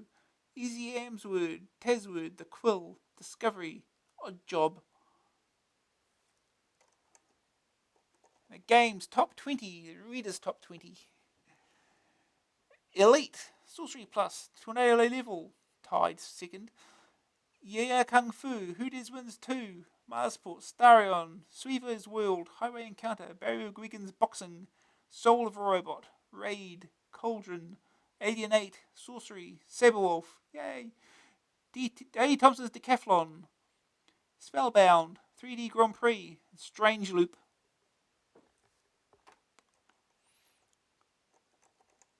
One action form.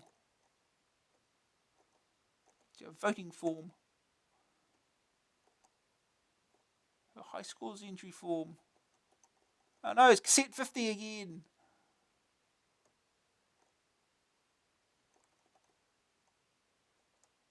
Get Dexter, Swords and Sorcery, Doomsday Blues. Hey. Theatre Europe, Battle of Britain. Into the competition, I'm sure, is still going right now, right?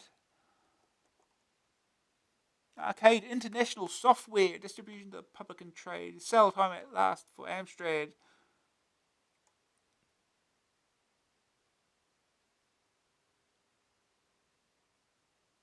Nothing weird in here.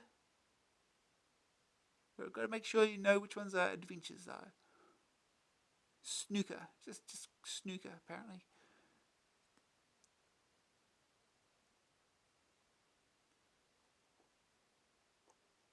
Heavy on the magic. From Gargoyle, the Games Masters. They are players, they are survivors. The Comet Game. Now available in Firebird's hot range for Spectrum 48K and Atari 48K. And available soon for Commodore 64 and Amstrad. Buy them while they're hot. And he's Batman. Now you hold the key to Gotham City and the world of the Caped Crusader. Spectrum and Amstrad. Don't need no Commodore 64 version. Right, and that's the end of the magazine.